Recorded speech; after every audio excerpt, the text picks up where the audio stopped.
Olá pessoal, canal Historiador Cristão, estamos aqui para gravar mais um vídeo. No vídeo de hoje faremos uma análise do react do professor ortodoxo André, onde ele refuta, não é, o pastor Iago Martins acerca de um tema que eu gosto muito, que é a questão da formação do cânon das escrituras, né?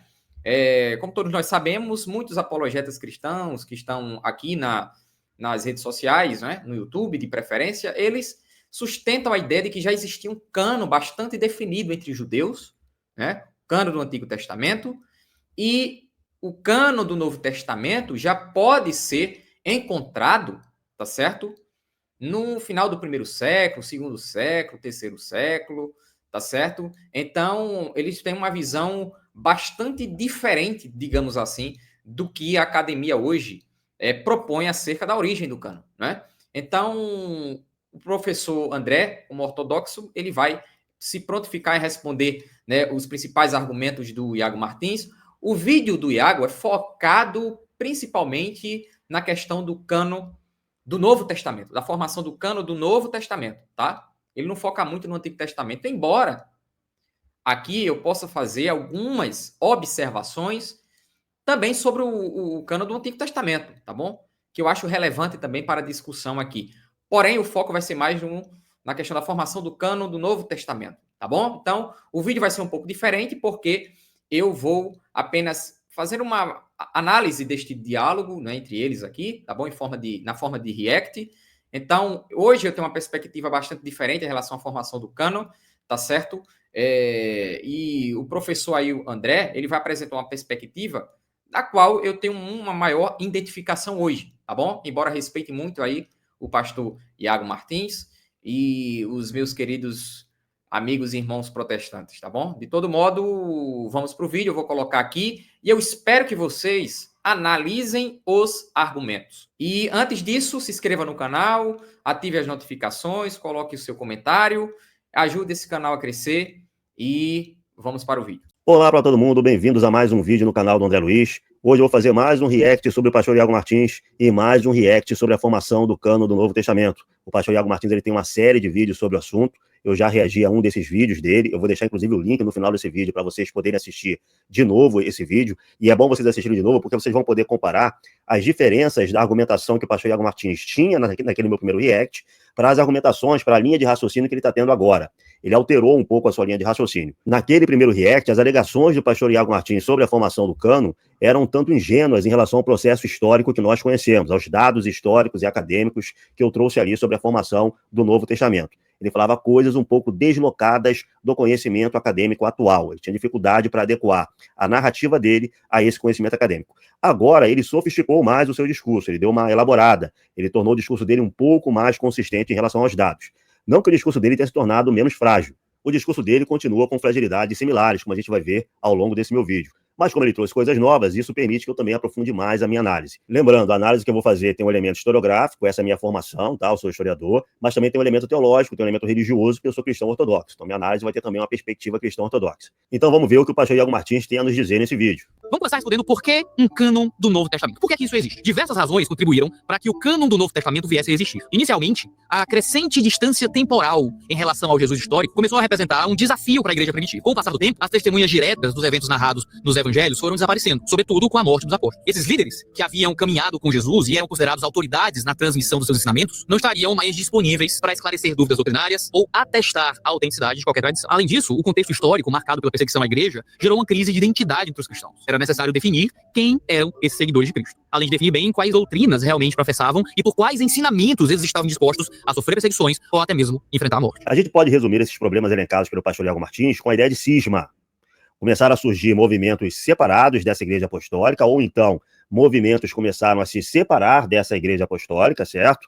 Uma vez que a gente tem a ausência dos apóstolos, isso gera três divergências fundamentais. Uma divergência em relação à autoridade, quem tem a autoridade legítima para continuar a obra dos apóstolos, uma divergência em relação à identidade cristã, segundo as palavras do pastor, quem é ou não cristão, quem pode se dizer verdadeira igreja, quem está dentro e quem está fora realmente da verdadeira igreja, e uma terceira divergência, que é uma divergência doutrinária, quem tem a verdadeira regra de fé, quem tem a verdadeira doutrina. Mas todos esses 3 problemas podem ser resumidos na ideia de cisma. Existem movimentos separados dessa igreja apostólica, movimentos concorrentes a essa igreja apostólica e que trazem à tona essas 3 grandes divergências. Além disso, um dos fatores críticos que acelerou a definição do cânon foi a proposta radical do cânon marcionista, liderado por Marcião, por volta do ano 144 d.C. Marcião apresentou uma Bíblia extremamente reduzida, rejeitando integralmente o Antigo Testamento e aceitando apenas partes seletivas do Evangelho de Lucas e das Epístolas Paulinas. Essa versão picotada das Escrituras representava um risco à integridade da fé cristã e exigia uma resposta vigorosa da igreja, que se viu. Isso aqui que ele fala, né, inclusive trabalhado dentro da perspectiva acadêmica, né? Você vê o F.F. Bruce, por exemplo, na sua obra Merece Confiança no Novo Testamento, que já citei várias vezes aqui no canal, onde ele fala que a origem do cânon cristão surge justamente como uma reação, né, à heresia de Marcião, que vai picotar lá as escrituras, né, trazer uma nova abordagem em termos de escritura, e aí a igreja, ela se vê, digamos assim, na obrigação de responder a isso, delimitando quais seriam, de fato, os livros inspirados. E daí surge o cânon. Embora essa perspectiva seja questionada pelo Lee MacDonald, por exemplo, né? Ele questiona essa perspectiva hoje e ele diz também que alguns acadêmicos estão questionando essa abordagem. De todo modo, o André, inclusive, vai falar sobre isso mais para frente no vídeo. De todo modo, essa é uma abordagem acadêmica, né? A ideia de que o cânon cristão surge como uma reação à heresia. Obrigada a afirmar claramente quais livros eram autênticos e quais deveriam ser descartados. Os maçonitas, eles eram um cisma, e foi esse cisma que propôs o primeiro cânone cristão, que no caso deles se resumia a uma versão editada do Evangelho de São Lucas e a uma determinada quantidade de epístolas de São Paulo. Todo o restante da literatura cristã eles deixavam de lado.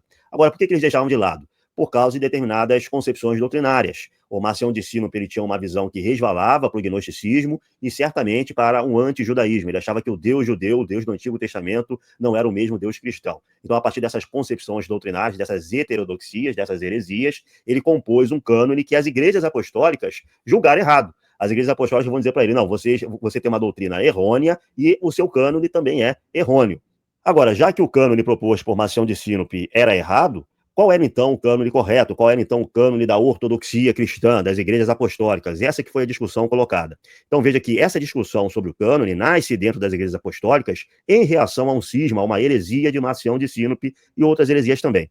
E isso acontece por volta do ano 150, 160, 120, 130 anos após a ascensão do Senhor, cerca de meio século após a morte do último apóstolo. Até então, os cristãos não tinham nenhuma discussão sobre qual era o seu cânone. Eles utilizavam a Septuaginta, que era, vamos dizer assim, a versão das escrituras judaicas legitimada pelos apóstolos e pela igreja primitiva, era a Septuaginta e não o texto proto-maçorético dos rabinos. Esse ponto aqui que o professor André fala, né, o uso da Septuaginta por meio de autores cristãos, é reconhecido amplamente pela academia, tá? Amplamente, os autores cristãos, quando estão citando o Antigo Testamento, e quando eu falo de autores cristãos, não estou falando nem dos pais da igreja, estou falando dos autores que escreveram, tá certo? Atos dos Apóstolos, ou seja, eu estou falando dos livros contidos na própria Escritura. Os autores neotestamentários, esses autores, Lucas, né, Mateus, seja lá quem for, né, que estiver escrevendo os evangelhos, estão citando a versão grega do Antigo Testamento.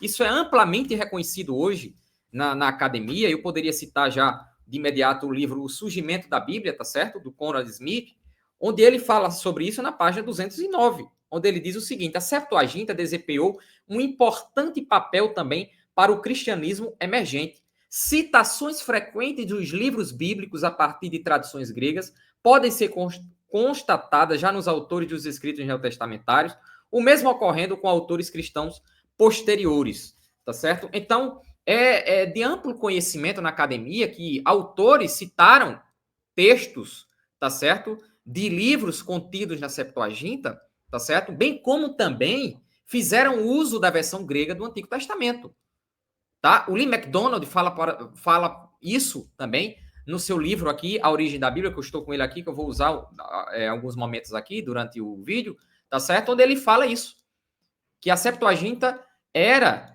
a tradução que era amplamente utilizada pelos primeiros cristãos, a começar pelos próprios escritores do Novo Testamento. Percebe?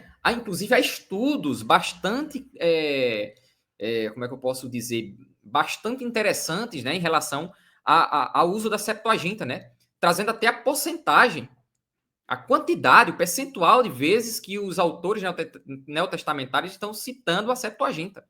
Para você ter uma ideia, somente Atos dos Apóstolos, todas as vezes que Atos dos Apóstolos cita o Antigo Testamento, 100% das vezes, todas as vezes, fazem referências à tradução grega do Antigo Testamento, que é a Septuaginta. Então, é muito interessante isso aí que o professor André fala aí para a gente, que é uma verdade amplamente reconhecida pelos acadêmicos, tá? Um conjunto de literatura nascido dentro dessas igrejas apostólicas e que eram lidas por elas. Pastor de Hermas, Gedaquê, Cartas Paulinas, diversos evangelhos, não apenas os evangelhos hoje canônicos, mas também o proto-evangelho de São Tiago, o evangelho de Pedro, o evangelho dos Hebreus, Atos de Pedro, Apocalipse de Pedro, as epístolas de São Clemente, epístolas de São Barnabé, uma literatura bastante ampla. Isso vai gerar uma questão muito grave e uma dificuldade muito grande de ser respondida pelo pastor Iago Martins e por todo e qualquer protestante. Se não existia um cânone escriturístico nessas igrejas apostólicas, se não existia um Novo Testamento, qual era a regra de fé vigente? Se só na segunda metade do século II essa igreja primitiva vai começar a discutir um cânone, se só aí eles vão começar a discutir quais são ou não as escrituras, qual era a regra de fé e prática que eles usavam até então? E quais são os critérios que eles utilizavam para definir ou para reconhecer, no linguajar do pastor Iago Martins, essas escrituras sagradas? Esse é um problema para qualquer protestante, porque eles se fundamentam no princípio do sola escritura. E não parece que a igreja primitiva utilizasse o sola escritura. Essa versão picotada das escrituras representava um risco à integridade. Antes de deixar aqui o Iago complementar, isso é verdade, tá? A ideia de sola escritura entre os primeiros cristãos não existe, tá? Se você for pegar, por exemplo, o Irineu, certo? Irineu de Lyon, quando ele está ali detonando a heresia gnóstica, ele vai, obviamente, citar textos da escritura, mas, antes disso, ele sempre tem um cuidado de identificar a igreja verdadeira a partir da ideia de sucessão apostólica. Olha, como é que eu identifico uma verdadeira igreja? Quais são os sinais de que a igreja, de que determinada igreja é uma igreja verdadeira e de que ela guarda a verdade apostólica, a verdade de Deus, a verdade de Cristo? Ele vai dizer que essas igrejas, elas são conhecidas por meio da sucessão apostólica. Ou seja, Jesus Cristo morreu, ressuscitou, deixou a sua mensagem para os apóstolos continuaram pregando esta mensagem, né? Formando discípulos, constituindo igreja, estabelecendo sobre essas igrejas bispos, autoridade sobre essas igrejas. E esses bispos, né? Eles tinham uma autoridade recebida diretamente dos apóstolos. Essa concepção já está bastante solidificada na história da igreja no primeiro século, essa ideia de sucessão apostólica. Embora, de uma maneira mais clara em Irineu, você já vê de uma forma embrionária, tá certo? Em personagens históricos como um Clemente de Roma, onde ele fala expressamente no finalzinho da sua carta aos Coríntios que os apóstolos tinham deixado sobre aquela igreja bispos, certo? Como a forma de dizer aos cristãos que ali estavam que eles deveriam obedecer aqueles bispos que estavam ali, porque eles foram constituídos pelos apóstolos. Então, essa autoridade apostólica, ela, tá certo? Ela perdura, ou ela tem determinada continuidade na pessoa dos bispos da igreja. E isso é uma forma de identificar uma igreja, a igreja verdadeira. E aí, por exemplo, o Irineu vai falar sobre essa igreja. Cita, por exemplo, a igreja de Roma, né? A igreja romana como a mais antiga nem no sentido cronológico, né? Por exemplo, porque a gente sabe que a igreja de Roma não é a mais antiga, né? Tem a de Jerusalém, tem a de Antioquia, enfim. Mas ele está falando aqui da importância que a igreja de Roma tinha no contexto em que ele estava. E aí ele fala das igrejas que são verdadeiras porque preservam as tradições por meio dos bispos. Desses bispos que, de algum modo, receberam a autoridade apostólica, né? Então, de fato, Irineu ele cita muito a escritura quando está dialogando, porém, ele vai focar muito nessa questão, né? Na questão da sucessão apostólica como evidência de um sinal de que a igreja ela é legítima, tá certo? Por assim dizer, tá bom? E por que isso? Muito simples, porque como o professor André vai mostrar aí para vocês, não existia um cano estabelecido ainda. Esse é o ponto, tá? Não existia um cano fixo. Quando eu falo de cano, eu estou falando de uma coleção de livros delimitada. Já que o Iago está falando do Novo Testamento aí, não existia essa delimitação acerca dos livros que deveriam compor aquilo que se chama Novo Testamento. Não existia isso ainda nos primeiros séculos. Tá? Isso é algo que se desenvolve depois como uma reação, para alguns autores, né? Como uma reação às heresias. Como a igreja sempre fez com outras questões. Né? Por exemplo, a igreja vai tratar sobre a Trindade, né? E vai dogmatizar essa questão por meio dos concílios como uma forma de responder a heresias que estavam surgindo. A mesma coisa acerca das duas naturezas de Cristo. Então, a igreja sempre reagindo, né, estabelecendo determinados ensinos enquanto dogmas como uma reação às heresias que estavam ali sendo estabelecidas. Então, quando eu falo de cânon, eu estou falando de um conjunto de livros fixado. Você está entendendo? Que havia, obviamente, a consideração, certo? Por determinar os livros como uma escritura inspirada, ninguém questiona. Se você for ler o próprio Contra Heresias de Irineu, né, no mesmo livro que eu estou citando aqui, sobre a questão da sucessão apostólica, que ele fala para identificar uma igreja verdadeira, nesse mesmo livro ele cita os 4 evangelhos como os evangelhos autênticos, como aqueles evangelhos que estão em um patamar de autoridade muito maior do que os outros, né, como uma forma de se contrapor aos evangelhos gnósticos, que já estavam ali em plena circulação, provavelmente no século II. Né? Então ele estabelece a primazia desses 4 evangelhos. Mas isso não tem nada a ver com cânon. Isso aí, você tem que distinguir escritura de cânon. As duas coisas nem sempre são as mesmas coisas. Né? Quando eu falo de cânon, eu estou falando de uma coleção fixada, né? Estabelecida. Um Novo Testamento como nós temos hoje. Será que existia já no século II? Claro que não. E o André ele vai falar muito sobre essa questão que existia na igreja, nas divergências entre os primeiros cristãos, sobre quais livros deveriam compor o cânon, inclusive. O que demonstra para a gente que não existia nada, nenhum cânon fixado para os cristãos naquele contexto. Não existia isso. Existia, sim, uma divergência, uma disputa em relação a livros pastorais, por exemplo, né? A cartas pastorais. Você pega Apocalipse de João, não existia um pensamento unânime sobre a inspiração ou até mesmo a canonicidade do livro do Apocalipse de João. Né? Existiam muitas disputas. Tinha autores patrísticos que defendiam o pastor de Hermas, né? Outros não. Enfim, existiam muitas disputas. Embora houvesse um consenso acerca dos 4 evangelhos, das cartas paulinas, certo? Não existia de todo, por assim dizer, um consenso entre livros menores. Então, não dá para falar de um cânon fixo e estabelecido entre os cristãos nos primeiros 3 séculos. Tá? Isso é algo que começa a se desenvolver, né?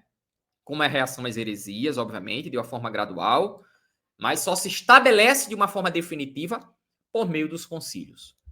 E o professor André vai mostrar isso com muito mais detalhes aí para vocês. Da fé cristã e exigia uma resposta vigorosa da igreja, que se viu obrigada a afirmar claramente quais livros eram autênticos e quais deveriam ser descartados. Além do desafio de Marcião, a igreja também enfrentou pressão dos montanistas, seguidores de um homem chamado Montano, que por volta de 156 e 157 depois de Cristo afirmava ser a própria voz do Espírito Santo, trazendo revelações novas e muitas vezes heréticas. Essas novas profecias geravam incerteza e confusão na comunidade cristã, aumentando ainda mais a urgência da definição clara de quais escritos deveriam ser considerados a autoridade final sobre a doutrina cristã. Por fim, o surgimento de uma versão mais final de gnosticismo e de outros movimentos religiosos que reivindicavam possuir revelações especiais e escrituras próprias, contribuiu decisivamente para a necessidade de uma oficialização do cânon do Novo Testamento. Muitas dessas obras traziam ensinamentos que contradiziam diretamente o ensino apostólico, exigindo uma delimitação mais precisa dos textos verdadeiramente apostólicos e fidedignos. Diante desse cenário, se tornou imperativo para a igreja estabelecer um conjunto de escritos fechado e reconhecido universalmente como o cânon do Novo. Sabe aquela nota que você tirou no Enem há até 10 anos e jurava que nunca ia usar? Na Anhanguera, ela ainda...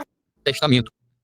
Então veja que o pastor Iago Martins ele dá uma forçadinha, né? Ele diz, não, agora a igreja ela vai ter que definir, vamos dizer assim, as escrituras que são a autoridade final para o seu ensinamento. Na verdade, a igreja já tem um ensinamento, um conjunto de doutrinas, essa igreja apostólica ela já tem uma proto-ortodoxia, e é a partir dessa proto-ortodoxia que ela vai definir ou reconhecer, como que é o pastor Iago Martins, quais são as escrituras canônicas ou não. Até então, a autoridade final não são as escrituras. A autoridade final não pode estar nas escrituras porque a gente não tem a delimitação de quais são as escrituras.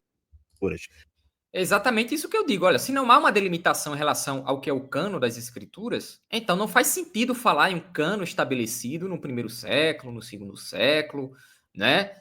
Não há isso, tá? Você falar que existe consideração pela inspiração dos livros das cartas paulinas, os 4 evangelhos, é uma coisa.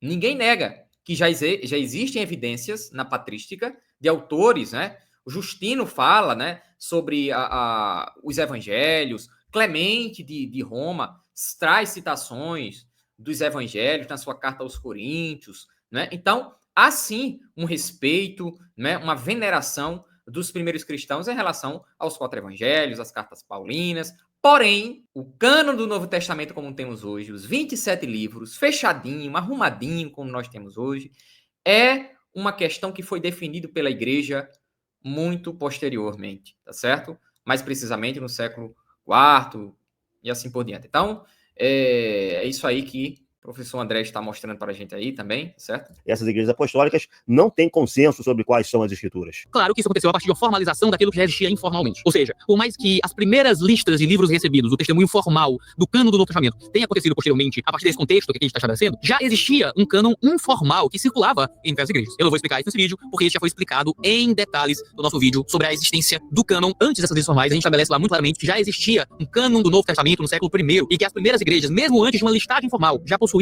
a Bíblia como nós a temos hoje. Bom, isso é falso.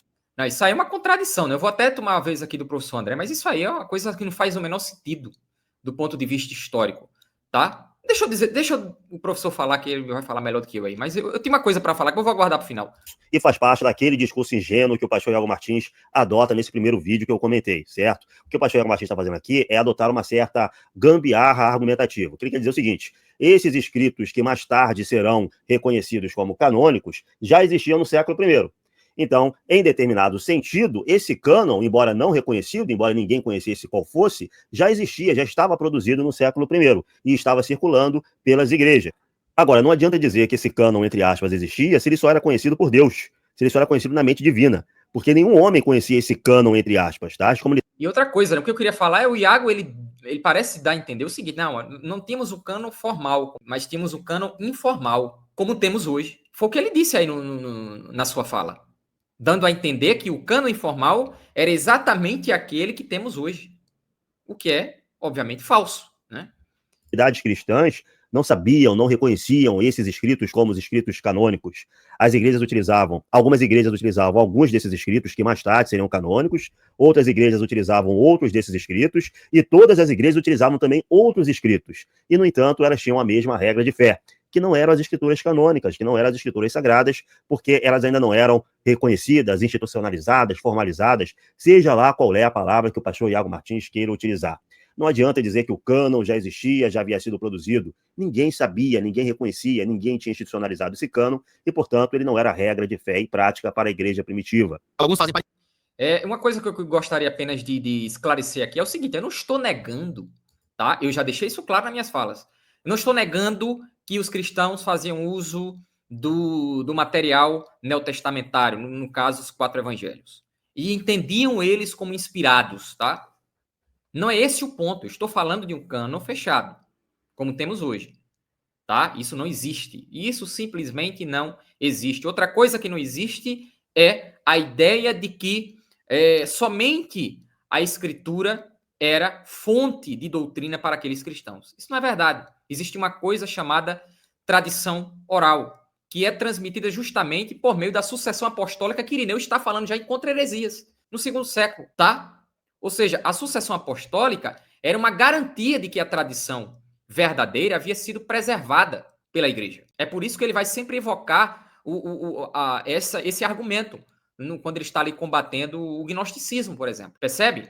Porque há uma tradição que foi preservada. E note, não adianta dizer que, porque Irineu, ele acreditava que essa tradição era apenas aquela que já estava contida no texto escrito. Não é verdade. Porque quando você entra em Contra as Heresias, tá certo? No capítulo 5, ele fala sobre o ensinamento que ele recebeu dos presbíteros, concernentes às questões dos méritos no céu, tá entendendo?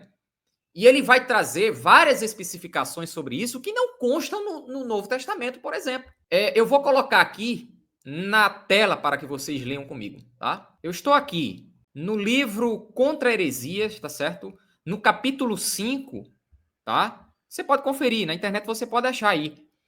E no ponto aqui 35, 36, por aqui, tá? Eu acho que já está aparecendo aí na tela, tá bom? Deixa eu aumentar um pouco aqui. E como dizem os presbíteros, será então que os que forem julgados dignos de estar no reino dos céus estarão aí, enquanto os outros gozarão das delícias do paraíso e outros ainda possuirão o esplendor da cidade. Mas Deus será visto de todos os lugares conforme o merecimento dos que virão. Este será a diferença das moradas entre os que frutificaram o 100 por 1, o 70 por 1 e o 30 por 1. Os primeiros serão elevados aos céus. Os segundos permanecerão no paraíso e os outros morarão na cidade. Foi este o motivo pelo qual o Senhor disse que há muitas moradas na casa do seu pai. Note, ele faz uma correlação com o texto que existe lá em João, né? Porém, ele traz detalhes aqui que ele diz ter recebido dos presbíteros da igreja. Ou seja, aqueles presbíteros que foram colocados ali, obviamente, pelos próprios apóstolos, como ele vai deixar mais claro aqui no final, tá bom? Veja o que ele diz. Com efeito, tudo é de Deus, que há a todos a sua morada. Como diz o verbo, o Pai as distribuirá em conformidade com os merecimentos presentes e futuros. Este é o salão de festa em que tornarão lugar e se banquetearão os convidados às núpcias. Estes são, na palavra dos presbíteros, discípulos dos apóstolos, a ordem e a disposição dos que se salvam, e os degraus pelos quais passarão. Pelo Espírito subirão ao Filho, e depois pelo Filho ao Pai, quando o Filho entregar a sua obra ao Pai, conforme disse o apóstolo. É necessário que ele reine até que todos os inimigos sejam postos por escabelos dos seus pés. E assim por diante. Pode ler aqui. Veja que ele diz que essas são palavras dos presbíteros, discípulos dos apóstolos, ou seja, presbíteros que receberam, que herdaram dos apóstolos essa tradição, que traz detalhes específicos que não estão revelados no texto escrito. Embora, né, ele traga textos bíblicos para fundamentar também essa perspectiva, para fortalecer ainda mais, ele traz especificações aqui que você não encontra de forma alguma no texto escrito. Tá? Então, se você vir me dizer aqui que, não, porque a tradição para Irineu, né, é aquilo que apenas está contido na Escritura, eu vou dizer que não é. Nem para Irineu, nem para ninguém no começo da igreja. Então, é só isso aí que eu tenho para dizer. E não só ele não, tá? Era para eu ter anotado aqui, mas não me recordo agora se o próprio Justino, eu acho que é Justino que fala de uma tradição que ele recebeu do Senhor. Eu acho que é acerca do batismo. Ele também traz inúmeras coisas ali, especificações, né, no seu relato, tá? Onde ele deixa claro, tá certo?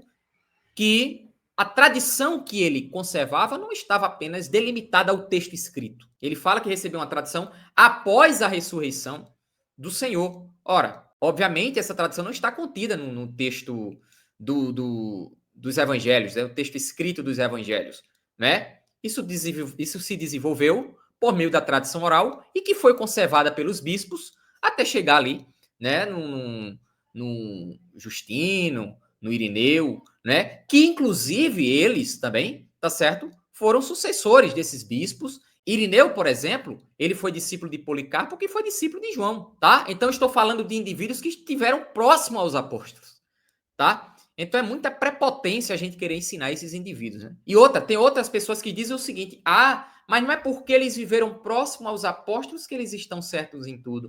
Sim, é um argumento bom, eu confesso, até porque existiram heresias no momento em que os apóstolos viveram aqui na Terra, né? Não deixou de existir heresias no momento em que os apóstolos estiveram aqui, né?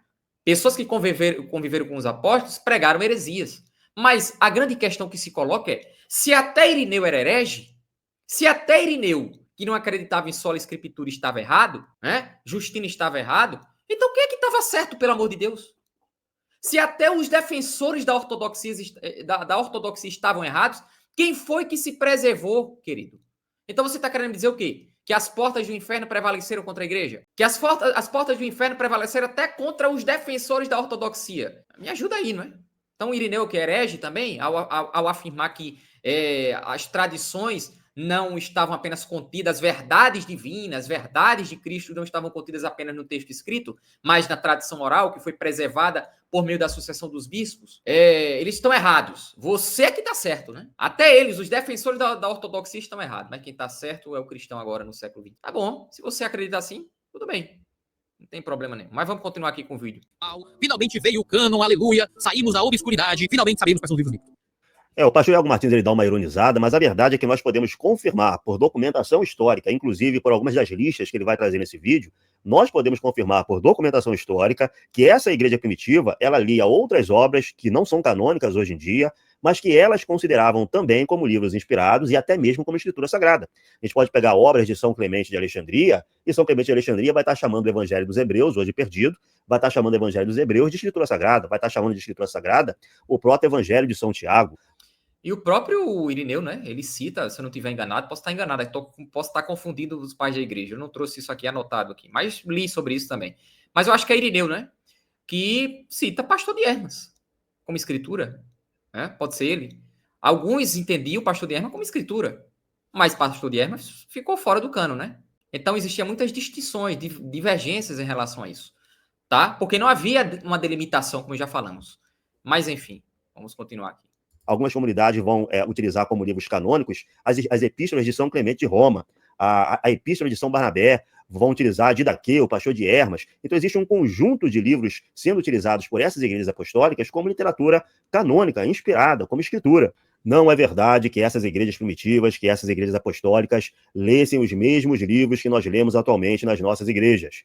Algumas dessas igrejas vão ler parte desses livros que nós temos atualmente por canônicos, outras dessas igrejas vão ler outra parte desses livros, e todas elas vão ler livros que nós não consideramos hoje em dia canônicos. Existem dois tipos de testemunhos aos quais a gente tem que olhar para entender a formação do Novo Testamento. Como eu já falei, o testemunho informal, então, agora o testemunho formal. O testemunho informal se refere à maneira como os primeiros escritos que hoje compõem o Novo Testamento eram usados, citados e recebidos pelos líderes da igreja primitiva e pelas comunidades cristãs. Antes de haver qualquer lista oficial, os livros do Novo Testamento já circulavam amplamente e eram tratados com alta estima. Esse reconhecimento se dava de forma espontânea, sem necessidade de uma oficialização canônica inicial. Os escritos apostólicos eram frequentemente lidos em reuniões da igreja e usados na pregação e no ensino. Pastores e teólogos dos primeiros séculos citavam esses textos em seus escritos e sermões, atribuindo a eles uma autoridade especial. A forma como essas citações desses livros bíblicos eram feitas indica o nível de reconhecimento que esses documentos já possuíam, eram tratados como palavra de Deus. Os pais da igreja, como Clemente de Roma, em 96 d.C., Inácio de Antioquia, em 110, Policarpo de Esmirna, em 120, frequentemente citavam os evangelhos e citavam as epístolas apostólicas, indicando que esses textos eram amplamente conhecidos e aceitos e já considerados como escritura. Eles não apenas mencionavam esses escritos, eles utilizavam esses textos como fundamento para a doutrina e para a prática cristã. Esse testemunho informal mostra que desde muito cedo a igreja tratava certos livros como escritura, não apenas como textos devocionais ou edificantes.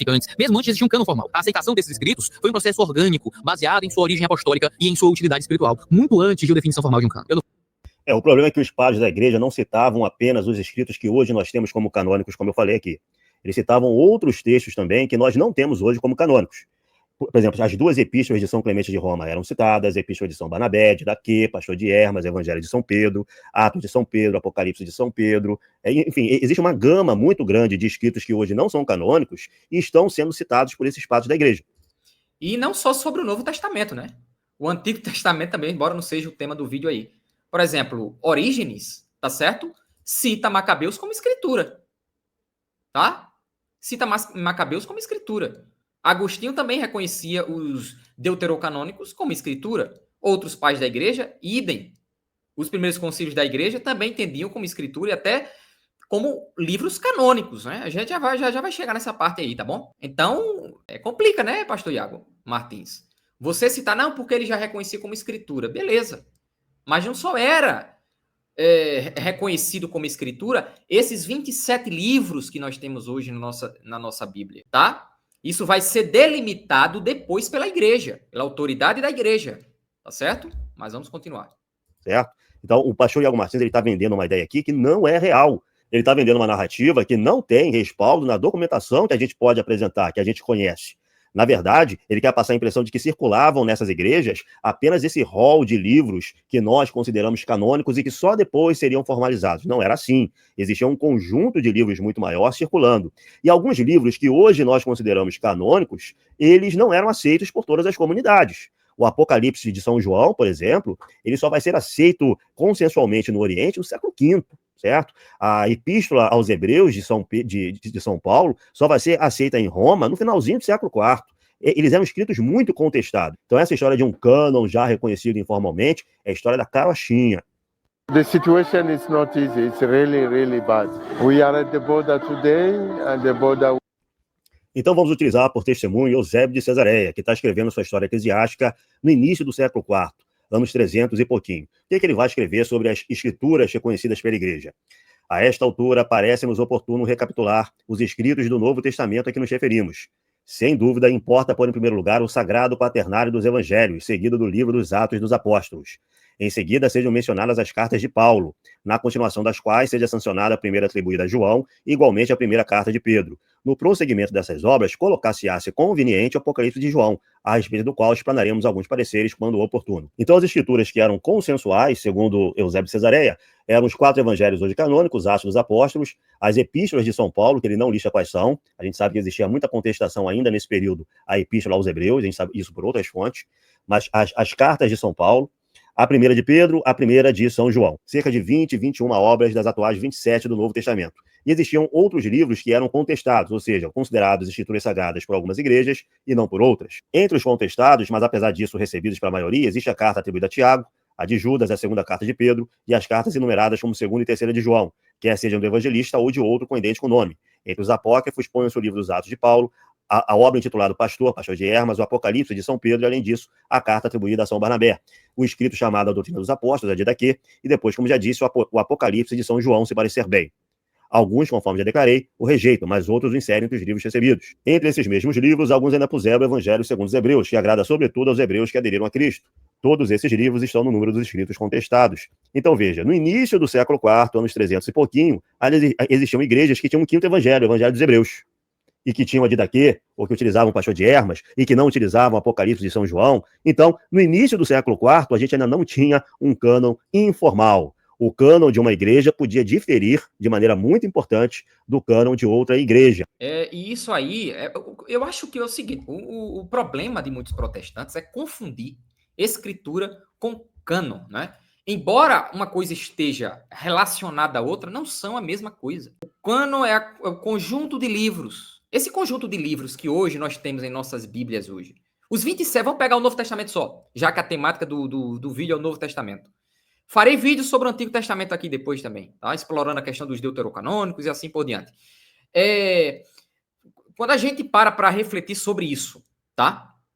Sobre a questão do cânon das escrituras, os 27 livros que temos hoje nas nossas Bíblias, será que eles sempre foram, né, aceitos amplamente?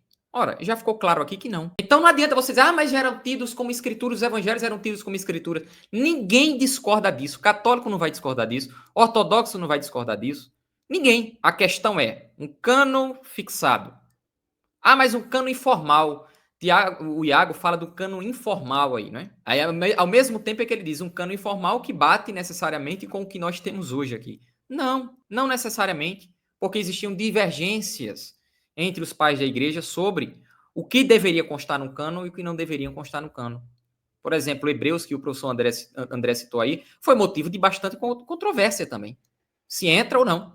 Professor, mas existia um núcleo de 20, 21 livros que já eram consensuais. Sim, no início do século IV existia, mas ao lado de outros livros que eram muito divergentes. Você podia ter uma igreja que utilizava esses 20, 21 livros consensuais, mais um quinto evangelho, o Evangelho dos Hebreus, e que não utilizava o Apocalipse de São João. Exatamente. Você utilizaria esse cânon, amigo evangélico?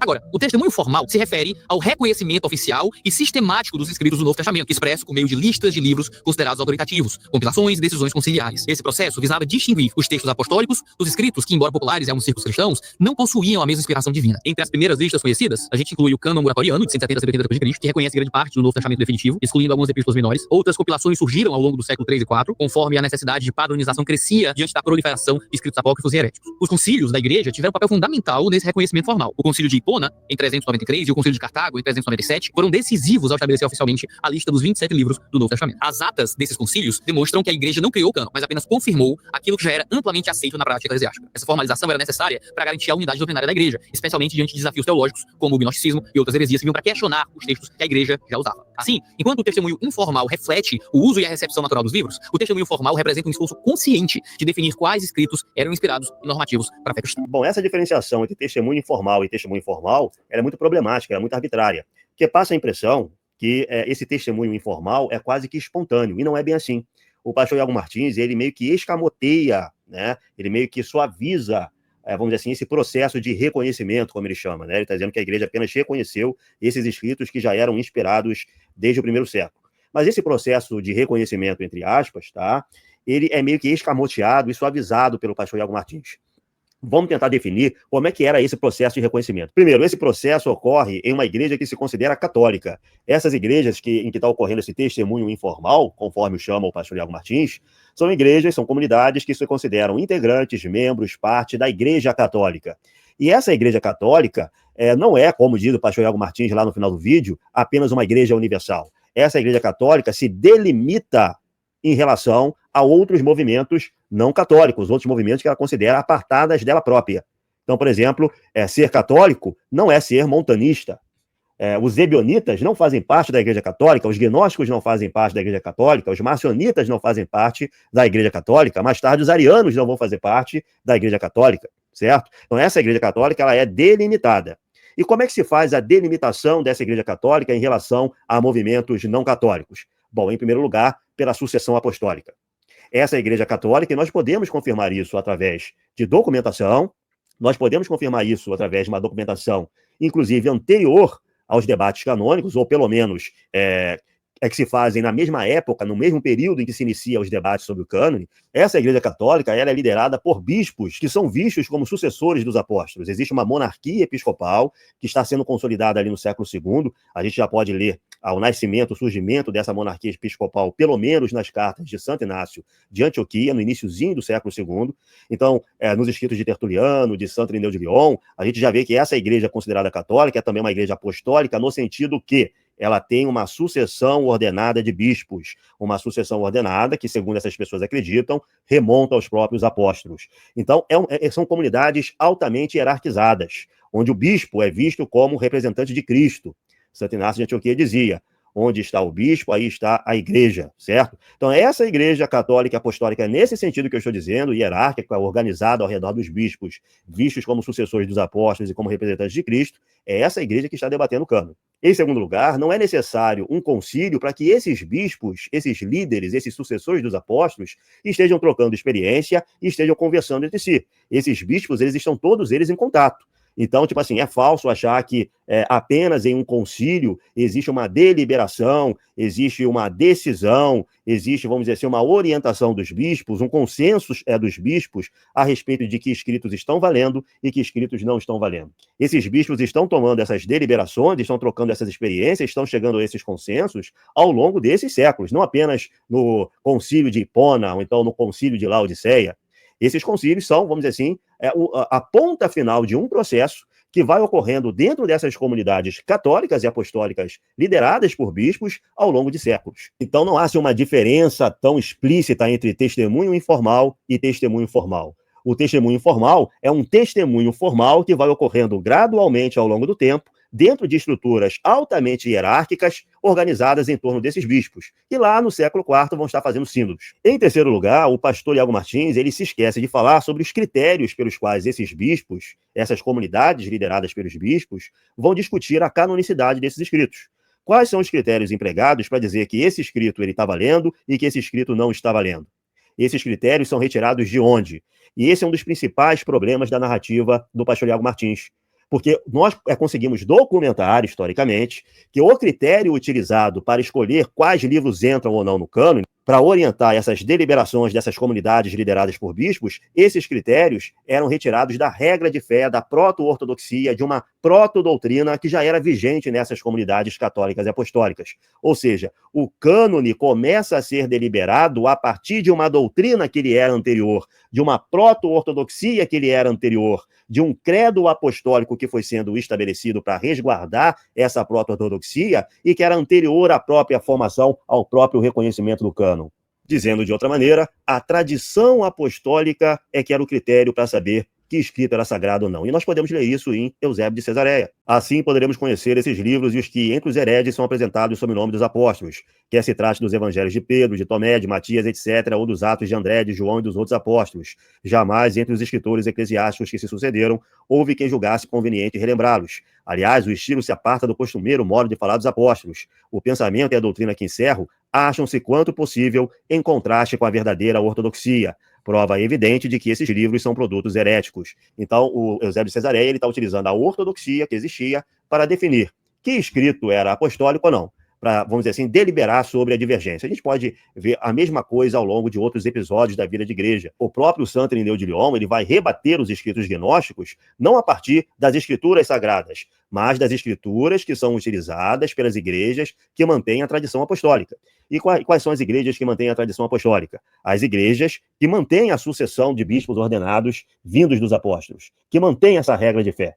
Então, primeiro, quem está debatendo o cânone é a Igreja Católica, que é delimitada por determinada apostolicidade, por determinada sucessão de bispo, por determinada monarquia episcopal que está consolidada nesse segundo século. Em segundo lugar, essa Igreja Católica Apostólica, ela está deliberando sobre o cânone não apenas no sínodo do século IV, está deliberando, os bispos estão conversando sobre isso, estão trocando experiências sobre isso ao longo desses séculos. Esse testemunho informal, ele não se diferencia tanto assim do testemunho formal. Em terceiro lugar, existem critérios que estão sendo utilizados por essas comunidades lideradas pelos bispos para definir que escrito entra ou não no cânone. E esse critério é a tradição apostólica, é a regra de fé. O cânone é definido segundo uma proto-ortodoxia que ele é anterior. Tanto o marcionismo como o montanismo levaram a igreja a perceber que precisava estabelecer critérios objetivos para reconhecer os escritos que carregavam a tradição apostólica autêntica. Assim, ao longo dos séculos II e III, começaram a surgir listas que refletiam o consenso crescente sobre o que deveria compor o Novo Testamento, consolidando um cânon que equilibrava tradição, doutrina e experiência. O primeiro desses cânones é o chamado cânon muratoriano. Por volta do final do século II, um documento conhecido como Fragmento Muratoriano, datado aproximadamente em 170 d.C., apresenta uma das primeiras listas conhecidas dos livros do Novo Testamento, muito semelhante à lista que nós temos hoje. Embora alguns trechos do fragmento tenham se perdido, ele fornece um testemunho valioso sobre a aceitação de certos textos como autoritativos na igreja primitiva. O documento menciona Lucas como o terceiro evangelho e João como o quarto, o que indica que Mateus e Marcos já eram conhecidos, mesmo que seus nomes não tenham sobrevivido no fragmento, até uma parte foi perdido do fragmento. Além disso, Atos dos Apóstolos é atribuído a Lucas, 13 cartas de Paulo são listadas, Romanos, 1 e 2 Coríntios, Gálatas, Efésios, Filipenses, Colossenses, 1 e 2 Tessalonicenses, 1 e 2 Timóteo, Tito e Filemão. O fragmento também reconhece algumas epístolas católicas, como 1 e 2 João e Judas, além do Apocalipse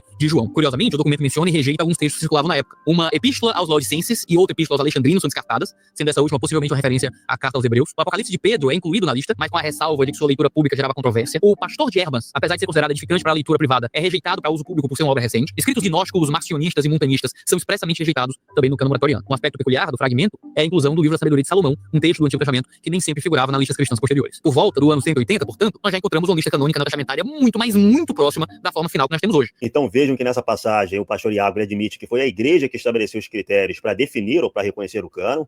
Então nisso ele está concordando com aquilo que nós sabemos historicamente, e isso gera um problema religioso para ele. Como é que uma igreja que ele considera falível pode estabelecer critérios para um cânon infalível, para reconhecer ou estabelecer ou definir um cânon infalível? Isso é um problema religioso para qualquer protestante. Até porque, né, a informação de que somente 27 livros deveriam ser escolhidos como livros canônicos, não está contida nos próprios livros canônicos, né? Se você for ler o Novo Testamento de cabo a rabo, não vai ver em lugar algum nenhuma delimitação escrita pelos apóstolos, pelos evangelistas, afirmando o seguinte: olha, forme um cânon e coloque somente esses 27 livros. E aí ele deu a lista, conforme nós temos hoje. Não há isso em lugar nenhum, né? Essa informação veio externa, né? Veio de uma forma externa, não está no texto. E ela veio por meio da igreja. A igreja decidiu de maneira infalível o que seria o cânon. Agora, se você acha que a igreja não é infalível, que o concílio não é infalível, né? Então, o que te garante que esse cânon é? Aí você diz, mas quem garante a inspiração do livro é a igreja?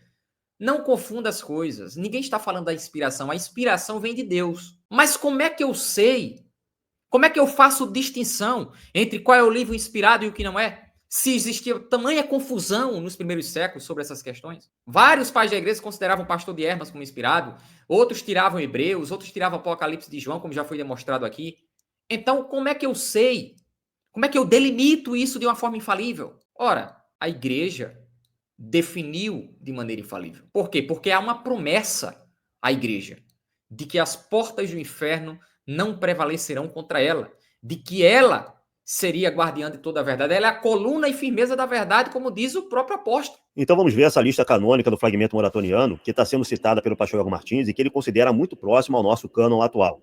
Primeira coisa que a gente tem que saber, o fragmento muratoriano é uma lista canônica vigente na igreja de Roma. Eu não sei se isso deixa aí o pastor Iago Martins triste ou feliz, os protestantes satisfeitos ou insatisfeitos. Para mim, que sou ortodoxo, não tem problema nenhum com isso. Essa é uma lista dos escritos que eram vigentes na igreja de Roma. Em que época? Final do segundo século, finalzinho do segundo século. ou seja, cerca de 130, 140 anos após a ascensão do Senhor, cerca de 70, 80 anos depois da morte do último apóstolo. Então tinha os 4 evangelhos, Atos dos Apóstolos, a maior parte das epístolas paulinas, não tinha epístola aos Hebreus, como vocês veem, essa epístola aos Hebreus só vai ser reconhecida canônica em Roma no finalzinho do século IV. A maior parte das epístolas católicas era muito contestada. Tinha o Apocalipse de São João, mas tinha também o Apocalipse de São Pedro, uma obra que hoje é muito pouco lida pelos cristãos, mas estava na lista do fragmento moratoniano, e o livro da Sabedoria, Sabedoria de Salomão, que os protestantes hoje em dia sequer consideram inspirados, mas em uma das primeiras listas canônicas neotestamentárias que nós conhecemos, constava o livro da Sabedoria. Vamos ver se o Iago também aceita, né, o livro de Sabedoria como inspirado, canônico. Ele não aceita, né? Os protestantes não aceitam. Mas aqui a gente vê um testemunho de que já no século II, esse livro já era visto como escritura. Depois outros pais da igreja também citando os deuterocanônicos, já citei aqui Orígenes. Vou fazer um vídeo sobre isso depois, tá? O foco aqui é mais no Novo Testamento. Vocês já imaginaram se essa lista fosse o cano atual? Vocês já pararam para ler o Apocalipse de São Pedro, amigo evangélico? O Apocalipse de Pedro, que é uma obra ali do iniciozinho do século II, os manuscritos mais antigos dessa obra, que refletem um texto original, segundo os historiadores, descrevem orações pelos mortos, salvando condenados do inferno. Então, essa igreja que está propondo uma das primeiras listas canônicas cristãs, que está debatendo o cânone, é uma igreja que se considera católica e que tem a crença que orações podem beneficiar os mortos. Uma tradução aqui. É até engraçado falar sobre essa questão das orações aos mortos, porque Agostinho, né, ele defendia orações direcionadas aos mortos, ao menos aos mortos que haviam partido com o Senhor, né? Isso está amplamente documentado, tá? Na obra de Santo Agostinho, tá bom? Não acredite em mim, não. Só é procurar aí, pesquise que você vai encontrar. Não acredite em mim, tá bom? Mas tem protestante que insiste que Agostinho era muito mais protestante do que católico, né? Ah, claro. Com certeza. Recepcionando os deuterocanônicos, fazendo oração aos mortos, defendendo tradição oral, afirmando que ele só acredita, né, nos evangelhos por conta da autoridade da igreja, né, que assim garante que estes evangelhos são delimitados como livros canônicos, né, e assim por diante. Então, várias das características que você encontra no pensamento de Agostinho se aproximam muito mais de uma perspectiva católica do que uma perspectiva protestante, tá? Desculpa aí. Me desculpa aí, tá bom? Eu sei que tem muito protestante aqui no meu canal, mas, cara, me desculpa. Tá? Essa é a verdade histórica. Não sou eu que estou inventando isso aí. Então, Agostinho não tem nada de protestante. Do fragmento moratoniano, ó. Esses escritos não podem ser recebidos na Igreja Católica. Esses outros podem ser contados ou usados na Igreja Católica. Então veja que bastou o fragmento moratoniano para a gente trazer uma série de problemas para os protestantes e para a narrativa do pastor Iago Martins. Essa igreja que está debatendo o cânone, essa igreja que está propondo uma das primeiras listas canônicas, é uma igreja que se chama de católica, e não é qualquer igreja que pode ser chamada de católica. Nesse caso é a Igreja de Roma, o fragmento moratoniano é da Igreja de Roma, o cânon, a lista canônica não é igual ao nosso cânon atual, tem o livro da Sabedoria, tem um deuterocanônico para piorar, né? Mas tem também o Apocalipse de São Pedro, mostrando que essa igreja católica, apostólica, que fica em Roma e que está debatendo o cânon, está propondo essa lista canônica, essa igreja, ela ora pelos mortos. Em segundo lugar, nós temos o testemunho de Orígenes. Entre os anos 220 e 230, o teólogo alexandrino Orígenes, um dos mais influentes pensadores cristãos da sua época, contribuiu significativamente para o debate sobre o cânon. Viajando extensivamente entre Roma, Antioquia, Cesareia e Jerusalém, ele conhecia as tradições de diferentes comunidades cristãs e percebia que nem todas aceitavam os mesmos livros como escritura. Então Orígenes propôs uma classificação dos escritos cristãos em duas categorias principais. Os homologúmena, ou seja, os livros universalmente aceitos como escritura, que incluíam os 4 evangelhos, Atos, Apocalipse, 3 epístolas de Paulo, 1 Pedro e 1 João, e os antilegúmena, os livros cuja aceitação era debatida entre as igrejas. Nessa categoria, ele incluía Hebreus, 2 Pedro, 2 e 3 João, Chave de Judas, além de escritos como Epístola de Barnabé, o Pastor de Hermas, a Didaquê e o Evangelho aos Hebreus. Eu vou recorrer a uma obra do Lee Martin MacDonald, eu vou traduzir aqui para vocês. Além dos escritos reconhecidos como escritura e de alguns escritos duvidosos, como por exemplo Hebreus, 2 Pedro, 2 e 3 João, Tiago, Judas, Orígenes também se refere à Epístola de Barnabé, ao Pastor de Hermas e a Didaquê, possivelmente ou aparentemente reconhecendo-os como escritura.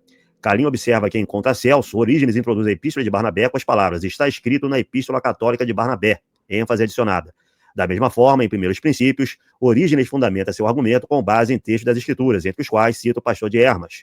Se alguém afirma que Orígenes reconheceu Tiago e Judas como canônicos porque os utilizou, então o mesmo também poderia ser dito da Epístola de Barnabé, do Pastor de Hermas e da Didaquê. Então Orígenes, que era um escritor de muito peso na igreja nesse período, um teólogo muito respeitado, de grande influência, Orígenes escrevendo no século III, 200 anos após a ascensão do Senhor, cerca de 120, 130 anos após a morte do último apóstolo, a lista canônica de Orígenes tinha obras como o Evangelho aos Hebreus, como a Epístola de São Barnabé, como o Pastor de Hermas, como a de Daquê. Não me parece um cânon muito parecido com o atual Novo Testamento.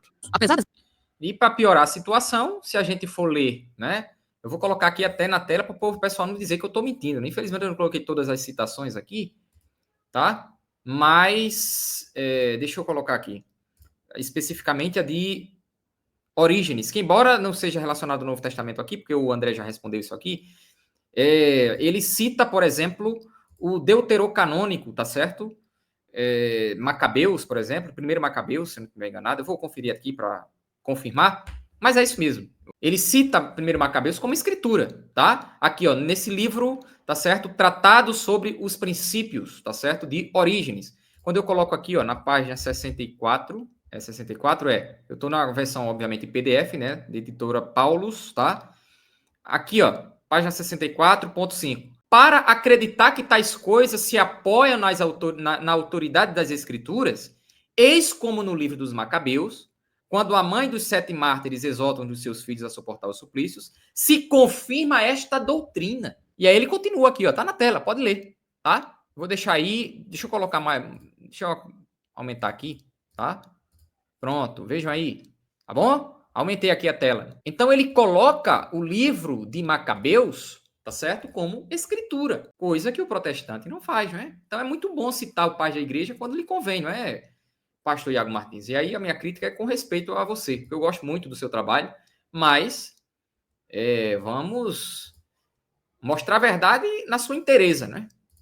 Mas vamos voltar aqui para o vídeo, tá? Essa distinção, Orígenes não estabeleceu um limite rígido entre esses grupos. Em várias ocasiões, ele utilizava os livros disputados como se fossem inspirados, sem definir um critério canônico definitivo. Somente nos séculos seguintes, a igreja consolidaria um cânon mais uniforme, excluindo gradualmente os textos que geravam controvérsia. A análise de Orígenes revela que no início do século III já havia um consenso forte sobre a maior parte do Novo Testamento, mas ainda persistiam algumas dúvidas quanto a alguns livros. A sua abordagem flexível e seu vasto conhecimento das tradições cristãs de vários lugares distintos ajudaram a pavimentar o caminho para as definições canônicas que viriam depois. E depois dele, nós temos o cânon de Eusébio. No período niceno, Eusébio de Cesareia seguiu os passos de Orígenes ao classificar os escritos cristãos em diferentes categorias de aceitação. Como historiador da igreja, ele desempenhou um papel crucial na sistematização da tradição canônica, consolidando um consenso mais próximo do que seria posteriormente reconhecido como o Novo Testamento definitivo. Eusébio definiu os livros cristãos em 3 grupos principais: livros reconhecidos, os homologúmena, obras universalmente aceitas como escritura e usadas regularmente nas igrejas; os livros disputados, os antilegômena, textos cuja aceitação variava entre as comunidades cristãs; e os livros rejeitados, escritos que eram claramente apócrifos ou heréticos, sem qualquer reconhecimento oficial na igreja. Sua categorização ajudou a consolidar a distinção entre textos que eram considerados autoritativos e aqueles que eram meramente devocionais ou doutrinariamente problemáticos. A análise de Eusébio mostra que já no início do século IV, o núcleo do Novo Testamento estava firmemente estabelecido, incluindo 4 evangelhos, Atos, 13 cartas de Paulo, 1 Pedro e 1 João, cujos mais livros do cânon já eram amplamente aceitos, ainda que com algumas ressalvas em determinadas comunidades, e alvo de alguns debates em outros. Assim, quando os concílios do século IV e V consolidaram oficialmente a lista dos 27 livros do Novo Testamento, eles apenas ratificaram um processo que vinha sendo desenvolvido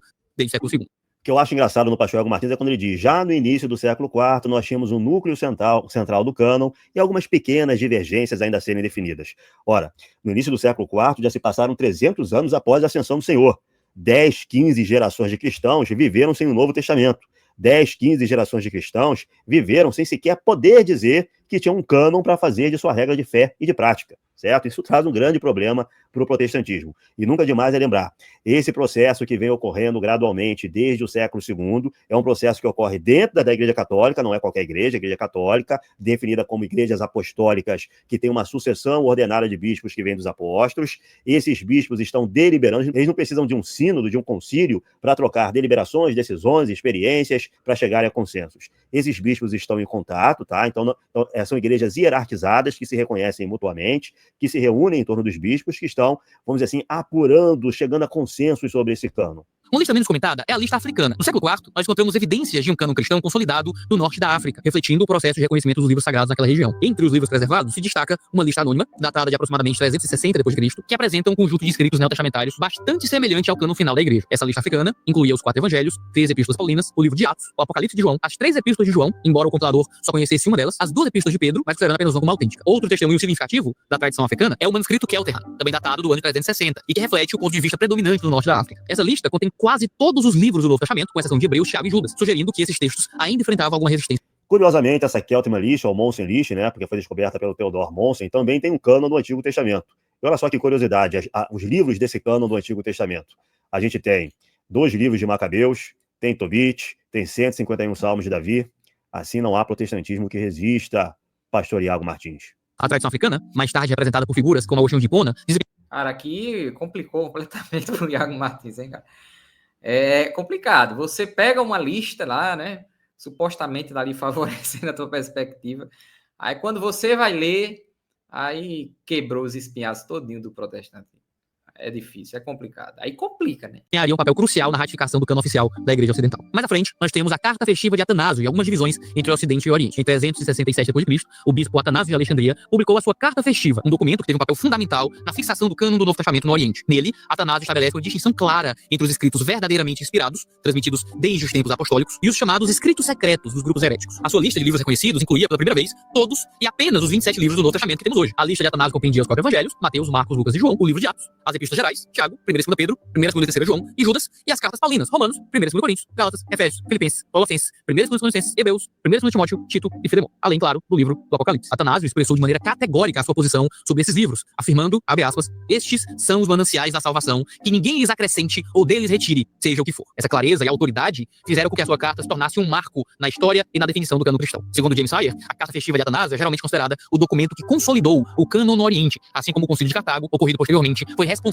por estabelecer o cânon latino no Ocidente. Ao contrário de outras listas anteriores que refletiam o uso comum dos livros nas igrejas, a Carta de Atanásio era prescritiva, ou seja, não apenas descrevia quais livros eram amplamente aceitos, mas estabelecia quais deveriam ser aceitos como escritura. Essa carta de Santo Atanásio é escrita por volta de 370. Notem que a gente está chegando ao segundo concílio ecumênico. O segundo concílio ecumênico ele data ali de 381, e a igreja ainda está deliberando sobre o fechamento do cânone neotestamentário, liderado por essas figuras extremamente importantes dentro da hierarquia da igreja.